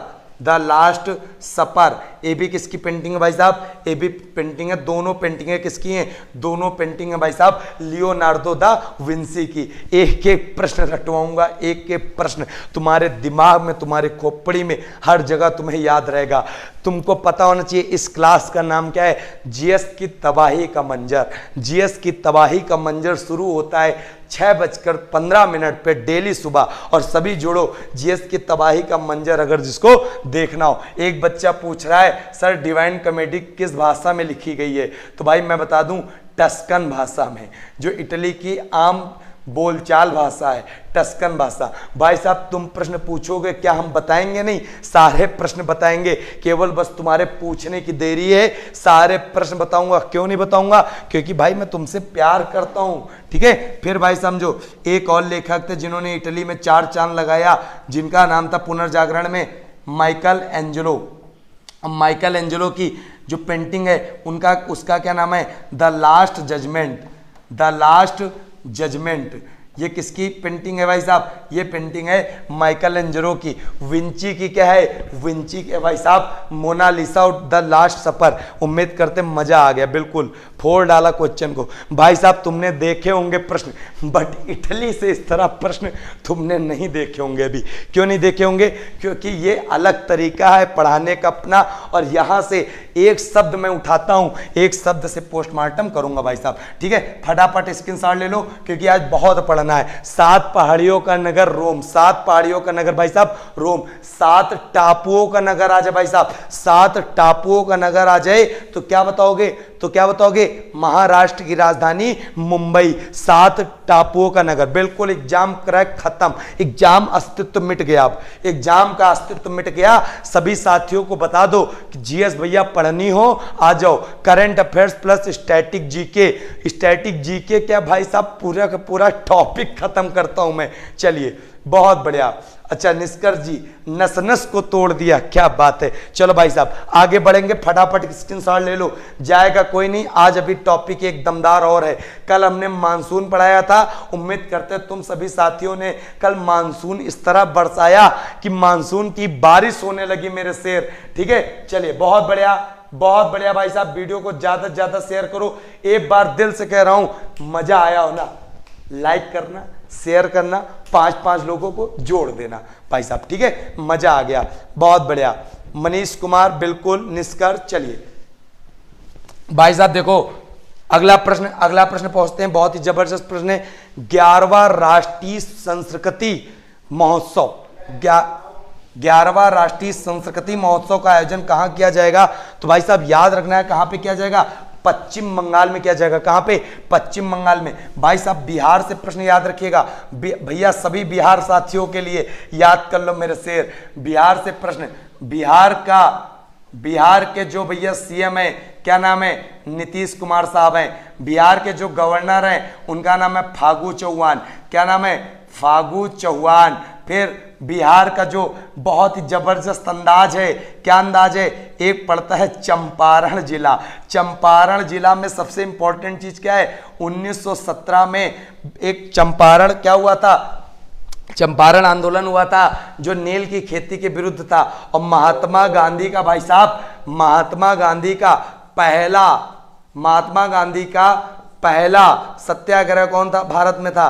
पहला सत्याग्रह था भाई साहब चंपारण। और चंपारण कहां पड़ता भाई साहब? बिहार। और बिहार गांधी किसे कहते हैं भाई साहब? राजेंद्र प्रसाद को। राजेंद्र प्रसाद भारत के पहले राष्ट्रपति, सबसे ज्यादा समय तक रहने वाले राष्ट्रपति राजेंद्र प्रसाद। सर्वाधिक कार्यकाल राजेंद्र प्रसाद, लगातार 2 बार रहने वाले राजेंद्र प्रसाद।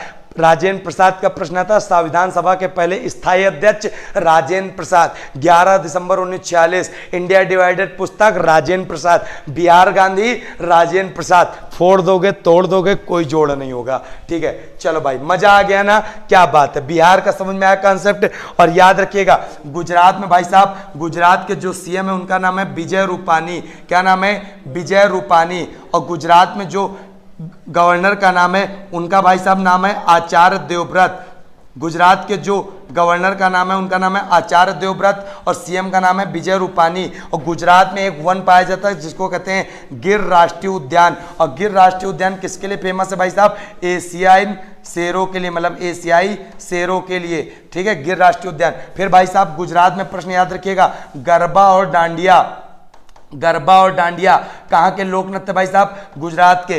विश्व की सबसे ऊंची मूर्ति स्टेचू ऑफ यूनिटी कहां पर है भाई साहब? गुजरात में। 182 मीटर है भाई साहब और सरदार वल्लभ भाई पटेल की है। सरदार वल्लभ भाई पटेल को भारत के पहले उप प्रधानमंत्री तथा गृह मंत्री का क्या कहा जाता है। ठीक है, सरदार वल्लभ भाई पटेल, सरदार की उपाधि बारदौली की महिलाओं ने। बारदौली कहां पड़ता है भाई साहब? गुजरात में पड़ता है। क्लियर है भाई साहब? बहुत अच्छे से। सरदार वल्लभ भाई पटेल को लौह पुरुष कहते हैं, देसी रियासतों के विलय का जनक कहते हैं, भारत का बिस्मार्क कहते हैं। किसे? सरदार वल्लभ भाई पटेल को। सरदार वल्लभ भाई पटेल का जो जन्म 31 अक्टूबर को होता है, राष्ट्रीय एकता दिवस मनाते हैं भाई साहब। नस्ते नाबूद सब खत्म। चलो बहुत बढ़िया, मजा आ गया ना? चलिए बिल्कुल बेटा मजा आ गया। चलो भाई साहब राजस्थान के भाई साहब याद रखिएगा, राजस्थान के सीएम का नाम है अशोक गहलोत। क्या नाम है? अशोक गहलोत। फिर भाई साहब याद रखिएगा यहाँ के जो गवर्नर का नाम है उनका नाम है कलराज मिश्र। क्या नाम है? कलराज मिश्र। और राजस्थान में कलराज मिश्र फेमस हो गए क्योंकि इन्होंने जो विधानसभा में पहले सत्र की बैठक हुई है, कौन सी? कलराज मिश्र। उन्होंने वहां पे प्रस्तावना के साथ संबोधित किया। किसको? विधानसभा को भाई साहब। चलो बहुत बढ़िया साथियों, क्या बात है भाई साहब, क्या बात है। शेयर कर रहे हो, आज तुम्हारा दिल मुझ पे आ गया लग रहा, आज तुम शेयर करके मानोगे। तो भाई साहब लाइक शेयर एक बार दबा दो और हिला दो जड़ों को, कह दो अब डरना नहीं है, अब पढ़ना है। और जीएस ऐसी पढ़नी है कि दोबारा तुम भी क्या याद रखोगे। जीएस में बादशाह न बना दूं तो बताना तुम। मैं जीएस ऐसी रटवाऊंगा कि पूरा का पूरा टॉपिक ही खत्म भाई साहब। वन लाइनर का तो मामला ही छोड़ो, पूरा का पूरा टॉपिक ही खत्म। अभी एक एक राज्य का मैं जीएस लाने वाला हूं। हाँ, पश्चिम बंगाल के बारे में भाई साहब। पश्चिम बंगाल दीदी का जानते ही हो सर, पानी दीजिएगा बेटा, 1 सेकंड पानी पी लो मैं थोड़ा सा। ठीक है, दीदी जो है वहां की सीएम है ममता बनर्जी। सर पानी दे दीजिएगा। और यहाँ के गवर्नर कौन है? यहाँ के गवर्नर है जगदीप धनखड़। जगदीप धनखड़ वो यहाँ पे क्या है? गवर्नर। भाई साहब पश्चिम बंगाल में जो राष्ट्रीय उद्यान है ना उसका नाम है सुंदरवन। सुंदरवन के साथ साथ एक है बुक्सा। भाई साहब सुंदरवन जो है ना विश्व का सबसे बड़ा डेल्टा है। क्या है? डेल्टा है भाई साहब, ठीक है। और याद रखिएगा विश्व का सबसे बड़ा डेल्टा कौन है? सुंदरवन। और सुंदरवन याद रखिएगा जो डेल्टा होता है ना, दो नदियों के बीच की उपजाऊ भूमि होती है। और जब दो नदियों के बीच की उपजाऊ भूमि होती है तो भाई साहब आकृति दोनों नदियों के बीच में कौन सी बनती है? तो त्रिभुजाकार बनती है। और विश्व का सबसे बड़ा डेल्टा वही है। जब डेल्टा अच्छा है तो वहां जलोढ़ मिट्टी पाई जाएगी। जब जलोढ़ मिट्टी है तो भारत में सबसे ज्यादा मिट्टी कौन सी? जलोढ़ मिट्टी। और जब जलोढ़ मिट्टी पाई जाती है तो वहां पे चावल पैदा होता है। इसीलिए भारत में सबसे ज्यादा चावल कहां पे? पश्चिम बंगाल में भाई साहब। और सुंदरवन डेल्टा किन दो देशों के साथ? भारत और बांग्लादेश के साथ भाई साहब सबसे ज्यादा। सुंदरवन डेल्टा में एक वन की प्रजाति पाई जाती है जिसको कहते हैं मैंग्रोव वन। क्या कहते हैं? मैंग्रोव वन। सुंदरवन डेल्टा गंगा और ब्रह्मपुत्र नदियों के मिलने से बनता है, ठीक है। एक एक प्रश्न चीर दूंगा, फाड़ दूंगा। चलो बहुत बढ़िया। चलो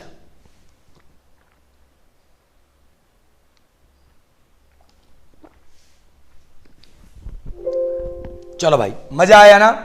मजा आया होगा उम्मीद करते। चलिए बहुत ही जबरदस्त टॉपिक है, भारत के प्रमुख लोक नृत्य। देखो संस्कृति की बात आई थी, यहां पे क्या था? यहां पे संस्कृति की बात आई थी। और संस्कृति क्यों की जाती? संस्कृति महोत्सव एक प्रकार से क्यों आयोजित किया जाता भाई साहब? क्योंकि पता चले कि भारत में कहां कहां पर किस किस शैली से चीजें हैं, ठीक है। चलिए बहुत बड़े उमेश गुप्ता, आपने 8 लोगों को शेयर कर दिया। चलिए बहुत बढ़िया, आपका बहुत बहुत धन्यवाद। और आप लोगों ने लाइक भी कर दिया, बहुत बहुत धन्यवाद बच्चा। चलिए भाई साहब आगे बात करते हैं। ये भारत के प्रमुख लोक नृत्य हैं और रट डालो इनको। कैसे रटोगे? झारखंड का क्या है? छऊ। झारखंड का छऊ भाई साहब। उत्तराखंड का गढ़वाली कुमायूं। छत्तीसगढ़ का भाई साहब पंडवानी। छत्तीसगढ़ का पंडवानी। उत्तराखंड का गढ़वाली कुमायूं। हिमाचल प्रदेश का भाई साहब छपेली थाली झैता। गुजरात का गरबा डांडिया टिप्पानी। असम का बिहू भाई साहब। पश्चिम बंगाल का बाउल जात्रा। तमिलनाडु का भाई साहब कारागम। मणिपुर का भाई साहब महाराष्ट्र राखत। राजस्थान का भाई साहब झूमर गणगौर फूंदी गालबेलिया घूमर। फिर महाराष्ट्र का लावड़ी तमाशा। मेघालय का भाई साहब बंबू। अरुणाचल प्रदेश का मुखौटा नृत्य। कर्नाटक का यक्षगान भाई साहब। पंजाब का भांगड़ा गिद्दा। भांगड़ा पुरुष करते हैं, गिद्दा महिलाएं करती हैं, याद रखिएगा। उत्तर प्रदेश का कजरी नौटंकी झूला और रासलीला। जम्मू कश्मीर का भाई साहब रोप। सारे के सारे प्रश्न तुम्हारे खोपड़ी में उतर गए होंगे, ठीक है। ये सारे के सारे नृत्य तुमको क्या रखने हैं? याद करके रखने भाई साहब। एक एक प्रश्न अगर तुम हमसे मोहब्बत कर रहे हो, एक एक प्रश्न रटोगे और पेपर को हिला के रख दोगे। और जब पेपर को तुमने हिला दिया तो तुम्हारा सिलेक्शन हो जाएगा। और जब तुम्हारा सिलेक्शन हो जाएगा तो मैं बता दूं कि भाई साहब सबसे ज्यादा खुशी मुझे मिलेगी। बिल्कुल लगाकर दौलत को हमने यह शौक पाले हैं। कोई और पूछे अरे भाई इतनी अच्छी जीएस कैसे हो बता देना, हम फिनिक्स एकेडमी वाले हैं। क्या बात है शिवम चौरसिया, बहुत बढ़िया। लगाकर आग दौलत को हमने यह शौक पाले हैं। कोई पूछे अरे भाई इतनी अच्छी जीएस कैसे, तो बता देना हम फिनिक्स एकेडमी वाले हैं। चलो बहुत बढ़िया मनीष कुमार, चलिए मजा आ रहा ना रोहित जी, बहुत बढ़िया। चलो भाई साहब आगे बात करते हैं। तो सारे के सारे लोक नृत्य क्या हो गए होंगे?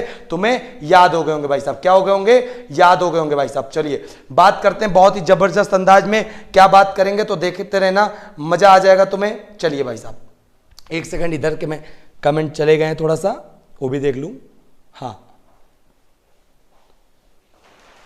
चलिए भाई साहब बहुत जबरदस्त अंदाज में। हाँ सभी ठोको लाइक, सबका बड़ा भाई। चलो भाई साहब जो अगला प्रश्न है बहुत जबरदस्त प्रश्न है। क्या प्रश्न है तो देख लो। कल प्रधानमंत्री नरेंद्र मोदी चित्तौरा झील के विकास कार्य की आधारशिला रखेंगे। कौन सी झील की? चित्तौरा झील के विकास कार्य की आधारशिला। यह झील उत्तर प्रदेश के किस जिले में स्थित है? चित्तौरा झील जो है किस जिले में स्थित है? तो याद रखिएगा भाई साहब किस जिले में? बहराइच जिले में है, ठीक है। और याद रखिएगा चित्तौरा झील जो है बहराइच में कौन फेमस? एक प्रसिद्ध है क्या? सुहेल देव की जयंती पर रखेंगे भाई साहब। सुहेल देव की जयंती पर। और सुहेल देव की जयंती पर एक पुस्तक लिखी है, कौन सी लिखी है? Legend of Suhel Dev. Legend of Suhel Dev. और लीजेंड ऑफ सुहेल देव पुस्तक किसकी है? तो याद रखिएगा ये लिखी गई अमीश त्रिपाठी द्वारा। अमीश त्रिपाठी द्वारा लिखी गई। और लीजेंड ऑफ सुहेल देव के बारे में बताया गया है ये एक प्रकार से भारत के राजा थे बहुत अच्छे से। और इस पुस्तक में बताया गया है कि किस प्रकार जो सुहेल देव थे, मोहम्मद गजनवी ने, जो मोहम्मद गजनवी है भारत में आक्रमण किया था, तो मोहम्मद गजनवी को इन्होंने किस प्रकार हराया था। मोहम्मद गजनवी को इन्होंने किस प्रकार हराया था? किसने? सुहेलदेव ने। इस पुस्तक अमित त्रिपाठी द्वारा जो रचित पुस्तक है उसमें इस बात का उल्लेख किया गया भाई साहब, ठीक है। और याद रखिएगा जो सुहेलदेव हैं ये यूपी के श्रावस्ती में शासन करते थे। कहां पे? यूपी के श्रावस्ती में शासन करते थे भाई साहब। कहां पे? सुहेलदेव करते थे। जो चित्तौरा झील बन रही है वो भाई साहब बन रही है यूपी के बहराइच में। चलिए बहुत बढ़िया, मजा आ रहा ना भाई साहब। अगला प्रश्न देखते हैं। अगला प्रश्न है मार्च जबरदस्त। कितने लोगों को चाहिए कि मार्च जबरदस्त? तुम भी देखो मार्च जबरदस्त कैसे होता। अभी तक हम तुमको दिवस पढ़ा रहे थे, सारे डेट लिखे होते थे, लेकिन मार्च का कुछ अलग ही जबरा है। क्या है? तो भाई साहब याद कर लो। चिड़िया जंगल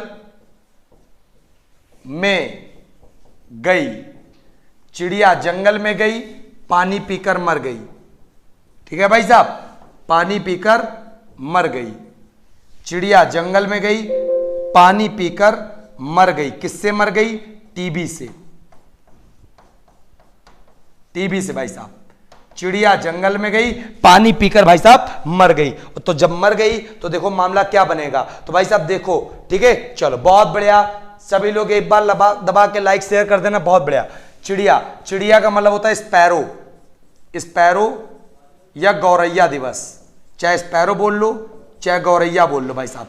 ये कब मनाया जाता है? ये मनाया जाता है भाई साहब 20 मार्च। 20 मार्च को विश्व गौरैया दिवस या स्पैरो दिवस या चिड़िया दिवस। क्लियर है? और याद रखिएगा बहुत अच्छे से, जंगल मतलब वन मतलब फॉरेस्ट, विश्व वन दिवस या जंगल दिवस 20 मार्च को ये है। तो ये कब है? ये 21 मार्च को भाई साहब। ठीक है, 21 मार्च को। में से कोई नहीं है, गए से कोई नहीं। पानी का मामला आ गया तो पानी कहां पे? विश्व जल दिवस। तो 20 हो गया, 21 हो गया। जब 20 हो गया, 21 हो गया तो भाई साहब विश्व जल दिवस कब होगा? तो 22 मार्च होगा भाई साहब। कब होगा? 22 मार्च विश्व जल दिवस। क्लियर है? पीकर से कोई मतलब नहीं, मर गई मतलब शहीद हो गई। तो आपको पता है 23 मार्च को फांसी पे लटक के कौन मर गए थे? भगत सिंह, राजगुरु और सुखदेव। भगत सिंह, राजगुरु और सुखदेव, इन 3 लोगों की क्या हो गई थी? फांसी दे दी गई थी। 23 मार्च सन था 1931 को भाई साहब। ठीक है, इन 3 लोगों को फांसी दे दी गई थी। तो इसलिए शहीद दिवस। टीबी आ गया तो मतलब ये कब है? 24 मार्च। तो विश्व टीबी दिवस कब है भाई साहब? विश्व टीबी दिवस है 24 मार्च। अब भाई बताओ, तुमको मार्च जबरदस्त पता चल गया तो तुमको पता चल गया कि तबाही का मंजर यहां पर आप कैसे देखोगे भाई साहब। तबाही का मंजर तुम यहां पे कैसे देखोगे? मैं क्या झूठ कहता हूं कि यहां पर जीएस की तबाही का मंजर होगा? तो बिल्कुल होगा भाई साहब तबाही का मंजर। भाई तुमको देखो कितनी आसानी से याद हो गए, 5 दिवस रट गए, जीवन में नहीं भूलोगे। चिड़िया जंगल में गई, पानी पीकर मर गई। 20 मार्च विश्व गौरैया दिवस या स्पैरो डे या चिड़िया दिवस। जंगल दिवस या वन दिवस 21 मार्च। पानी विश्व जल दिवस। फिर भाई साहब 23 मार्च भगत सिंह, राजगुरु, सुखदेव फांसी दे दी गई। टीबी 24 मार्च। भाई काम खत्म, काम खत्म। मार्च जबरदस्त खत्म भाई साहब। मजा आ गया, मजा आ गया भाई साहब। अभी मजा नहीं आया। क्यों नहीं आया? जब चिड़िया बोलती है ना तो सबके चेहरों पे मुस्कान आती है, और जब मुस्कान आती है तो पूरा घर खुशहाली से भर जाता है। और जब खुशहाली से भर जाता है भाई साहब तो विश्व खुशहाली दिवस कब मनाते हैं? तो भाई साहब विश्व खुशहाली दिवस मनाते हैं कब? तो भाई साहब याद रखिएगा, विश्व खुशहाली दिवस 20 मार्च को मनाते हैं। चलिए बहुत बढ़िया। मनीष कुमार, जीके के बादशाह राघव सर और मैथ्स के बादशाह अंबु सर हमारे भाग्य निर्माता हैं। चले बेटा, आप लोगों का पक्का कोई भाग्य कहीं से छूटेगा नहीं। उमेश गुप्ता, वाह मजा आ गया, क्या बात है। सचिन, साहिल, शुभांगी, हैकिंग वर्ल्ड, भाई मजा आ रहा हो ना? अब तो तुम्हें लग रहा होगा कि तबाही का मंजर। कौन सी क्लास है ये? तबाही का मंजर। तो तबाही का मंजर जो क्लास है वो कब चलती है? 6:15 AM। मतलब तबाही का मंजर पूरी पूरी जीएस खत्म कर दूंगा, समेट दूंगा। जो पेपर में आते हुए एक एक लेवल से समेटूंगा भाई, छोटी मोटी लेवल नहीं रखूंगा, अच्छे से लेवल करूंगा। चलिए बहुत बढ़िया। उमेश, बिक्की, चल बिल्कुल। निशा पाटले, अच्छा स्क्रीनशॉट लेना है तो ले लीजिए भाई साहब, ले लीजिए स्क्रीनशॉट, जबरदस्त स्क्रीनशॉट, बहुत बढ़िया। मीनाक्षी जी, हैकिंग वर्ल्ड, शुभांगी, साहिल, चलिए बहुत बढ़िया बेटा, क्या बात है। हाँ भाई साहब सब कुछ पढ़ा दूंगा, बस तबाही के मंजर में एक बार तबाही तुम लोग तो मचाओ, मैं तो तबाही मचा रहा हूं, अभी तो कुछ नहीं है। जिस दिन मचाना और स्टार्ट किया ना, यहां पे जब तुम लोगों की तबाही लाके खड़ी कर दोगे, लो सर जी आ गई तबाही, आज तुम भी तबाही मचा दो। तो मैंने क्या कहा था, तुम शेर हो तो सवा शेर, और शेर है तो तुम सवा शेर, याद रखिएगा। ठीक है, बहुत बढ़िया। शिवा राम, चलिए बहुत बढ़िया, याद हो गया। तो विश्व खुशहाली दिवस, विश्व गौरैया दिवस 20 मार्च, विश्व वन दिवस 21 मार्च, विश्व जल दिवस 22 मार्च, विश्व मतलब शहीद दिवस जो 3 लोगों को फांसी के हिसाब से 23 मार्च, विश्व टीबी दिवस 24 मार्च। भाई साहब राष्ट्रीय जल दिवस कब मनाया जाता है?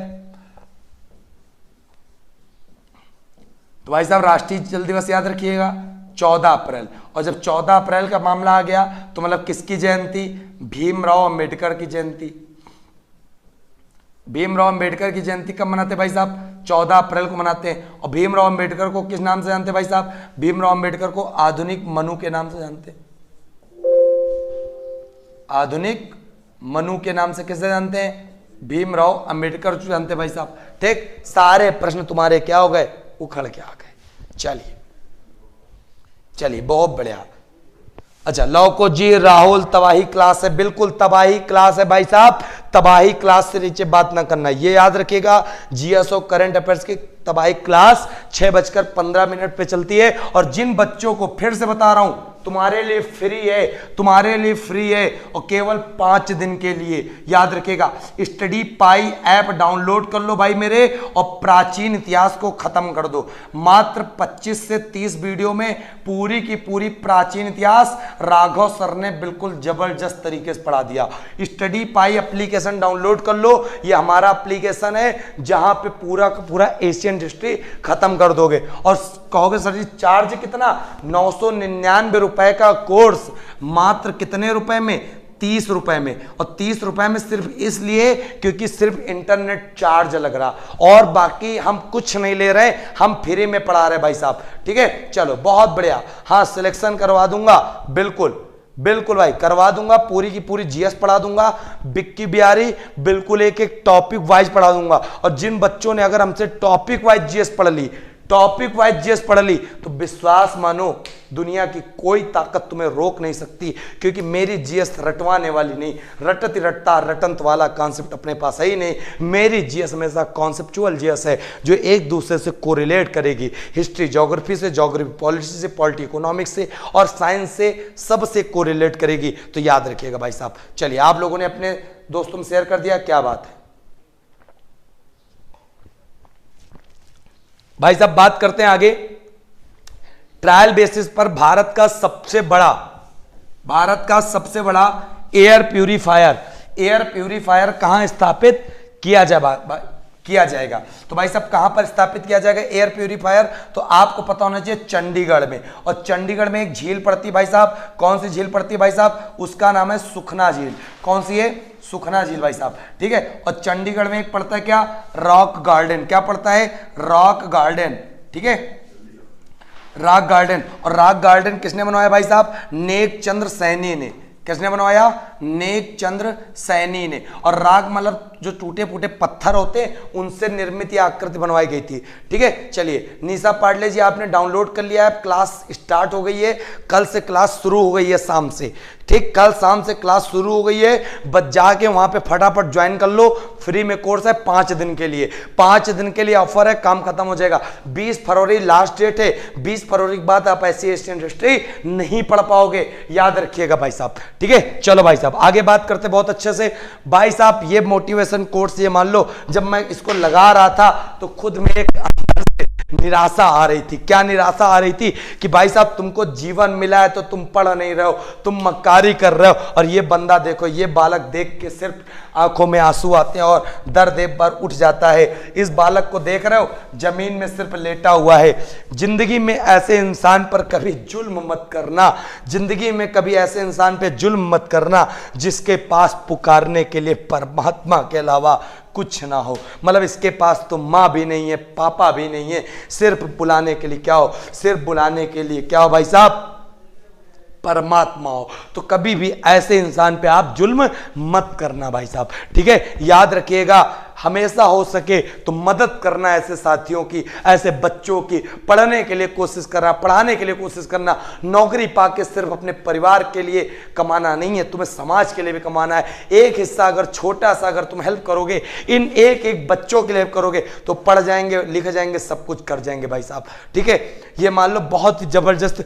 तो याद रखिएगा, उम्मीद करते जितना बच्चा हमसे पढ़ रहा है वो किसी भी ऐसे असहाय व्यक्ति पे जुल्म नहीं करेगा जिसके कोई ना हो, सिर्फ परमात्मा हो, सिर्फ तुम्हारे जुल्म सह रहा हो। लेकिन याद रखिएगा, उसका जब परमात्मा है तो तुमको भी वो परमात्मा सजा देगा। इसीलिए भाई जुल्म मत करना। ठीक है भाई साहब, चलिए अगला प्रश्न है, भारत में राष्ट्रीय महिला दिवस कब मनाया जाता है? तो ये प्रश्न हमने बताया हुआ था ऑलरेडी। राष्ट्रीय महिला दिवस 13 फरवरी को, और 13 फरवरी को किसके जन्म दिवस पे? तो भाई साहब सरोजनी नायडू के जन्म दिवस पे। किसके जन्म दिवस पे? सरोजनी नायडू के जन्म दिवस पे क्या मनाते हैं? राष्ट्रीय महिला दिवस मनाते हैं। ठीक है, सरोजनी नायडू को बोलते हैं हम लोग Nightingale of India. Nightingale of India क्या बोलते हैं, किसको बोलते हैं? तो भाई साहब सरोजनी नायडू को बोलते हैं। सरोजनी नायडू भारत की पहली महिला राज्यपाल, फर्स्ट वोमेन गवर्नर कौन? First women governor Sarojini Naidu किस राज्य की? यूपी की। कब बनी? 1950 में बनी भाई साहब। सरोजनी नायडू की पुस्तकें याद कर लो, golden threshold, golden threshold, comma broken wings, the broken wings और गोल्डन थ्रेशोल्ड। किसकी पुस्तक है भाई साहब? सरोजनी नायडू की। सरोजनी नायडू का याद रखिएगा, भारतीय राष्ट्रीय कांग्रेस की पहली महिला भारतीय अध्यक्ष, भारतीय राष्ट्रीय कांग्रेस की पहली भारतीय महिला अध्यक्ष, पहली भारतीय महिला अध्यक्ष क्या नाम है? सरोजनी नायडू। कब बनी थी भारतीय राष्ट्रीय कांग्रेस की? 1925 में बनी थी। कानपुर अधिवेशन हुआ था भारतीय राष्ट्रीय कांग्रेस का भाई साहब। ठीक है, चलो बहुत बढ़िया, मजा आ गया ना। चलो भाई साहब आगे बात करते हैं बहुत ही जबरदस्त अंदाज में, बिल्कुल। चलिए बात करते हैं आगे की तरफ। भाई साहब भारत का पहला पूर्ण अंतरराष्ट्रीय क्रूज टर्मिनल किस राज्य में स्थित किया गया? तो क्रूज टर्मिनल स्थित किया गया केरल में। और केरल के याद रखिएगा, केरल के सीएम क्या है? सीएम का नाम है पिनरई विजयन, पिनरई विजयन। और केरल के गवर्नर का नाम क्या है? मोहम्मद आरिफ खान, मोहम्मद आरिफ खान। ये केरल के कौन है? ये केरल के भाई साहब गवर्नर हैं, मोहम्मद आरिफ खान। और पिनरई विजयन सीएम है। और केरल में क्या है? केरल में भाई साहब शांत घाटी है। शांत घाटी कहां पर है? केरल में। ठीक है, केरल में पेरियार राष्ट्रीय उद्यान कहां पर है? तो भाई साहब पेरियार राष्ट्रीय उद्यान केरल में भाई साहब। ठीक है, सारे के सारे प्रश्नों को तुम रट डालो भाई साहब। चलो बहुत बढ़िया। हाँ, विश्व महिला दिवस कब मनाया जाता है? तो विश्व महिला दिवस 8 मार्च को मनाया जाता है, मतलब अंतरराष्ट्रीय महिला दिवस भाई साहब। चलो बात करते हैं, देखो ये स्क्रीन आ जाती है तो मतलब मामला वहां पे क्या हो जाता है? समाप्त हो जाता है भाई साहब। उम्मीद करते सभी बालकों को बहुत अच्छे समझ में आया होगा। और सभी बालकों से मैं चाहता हूं कि कल सुबह 6:15 से तुम लोग जुड़ोगे। कितने बजे से? 6:15 से जुड़ोगे। और कौन सी क्लास में? तबाही का मंजर, तबाही के मंजर की क्लास में जुड़ोगे। कब? 6:15। और तबाही का मंजर तुम तो जानते हो जीएस में कैसे यहाँ मचता है भाई साहब। ठीक है, चलो बहुत बढ़िया। निशांत, मनीष, अर्चना, सभी लोगों को बहुत बढ़िया समझ में आ गया ना भाई साहब? कमेंट करके बताना, वीडियो को लाइक करना और शेयर करना। और तबाही के मंजर की क्लास में 6:15 जुड़ाना मत भूलना। एक बार मैं फिर से बता दूं, 20 फरवरी तक एप्लीकेशन स्टडी पाई ऐप, स्टडी पाई ऐप गूगल प्ले स्टोर से जाओ। वहां पर आपको क्या करना है? एशियन हिस्ट्री का कोर्स निःशुल्क मिल जाएगा। एशियन हिस्ट्री का कोर्स निःशुल्क मिल जाएगा, जो जाके पूरी की पूरी एशियन हिस्ट्री पढ़ के नोट्स बना डालो, जो पेपर में कोई प्रश्न तुम्हें फंसने से नहीं रोकेगा। भाई साहब मजा आ गया ना भाई साहब? उम्मा सर क्या बात है। दिनू रजक, आपका भी नाम बोल दिया भाई साहब। Nisha Patle, thank you so much बेटा, आप सभी को प्यार। भाई साहब जिनका लाइक रह गया, डिसलाइक रह गया हो, दे दो, आग लगा दिया सर। चलिए बहुत बढ़िया, मजा आ गया ना भाई साहब। तो कल सब लोग इंतजार करना, 6:15 का स्टडी पाई ऐप डाउनलोड कर लेना और डिस्क्रिप्शन बॉक्स में आपको लिंक मिल जाएगी भाई साहब। चलिए साथियों, मजा आ गया, तबाही का मंजर, बिल्कुल भाई साहब। सभी लोगों को 10-10 लोगों को जोड़ना है और उस दिन का इंतजार है कि जिस दिन 1K 2K वॉचिंग यहाँ पर आने वाली है। और मुझे पता है तुम में जोश है, तुम मुझ में भी जोश 10 गुना है। तुम अगर जिसको लेकर आओगे तो मैं उसको निराश नहीं जाने दूंगा। तो साथियों विदा लेते हैं ना, मन तो नहीं हो रहा जाने के बाद, लेना पड़ेगा। चलो साथियों, मिलते हैं कल सुबह 6:15 पे।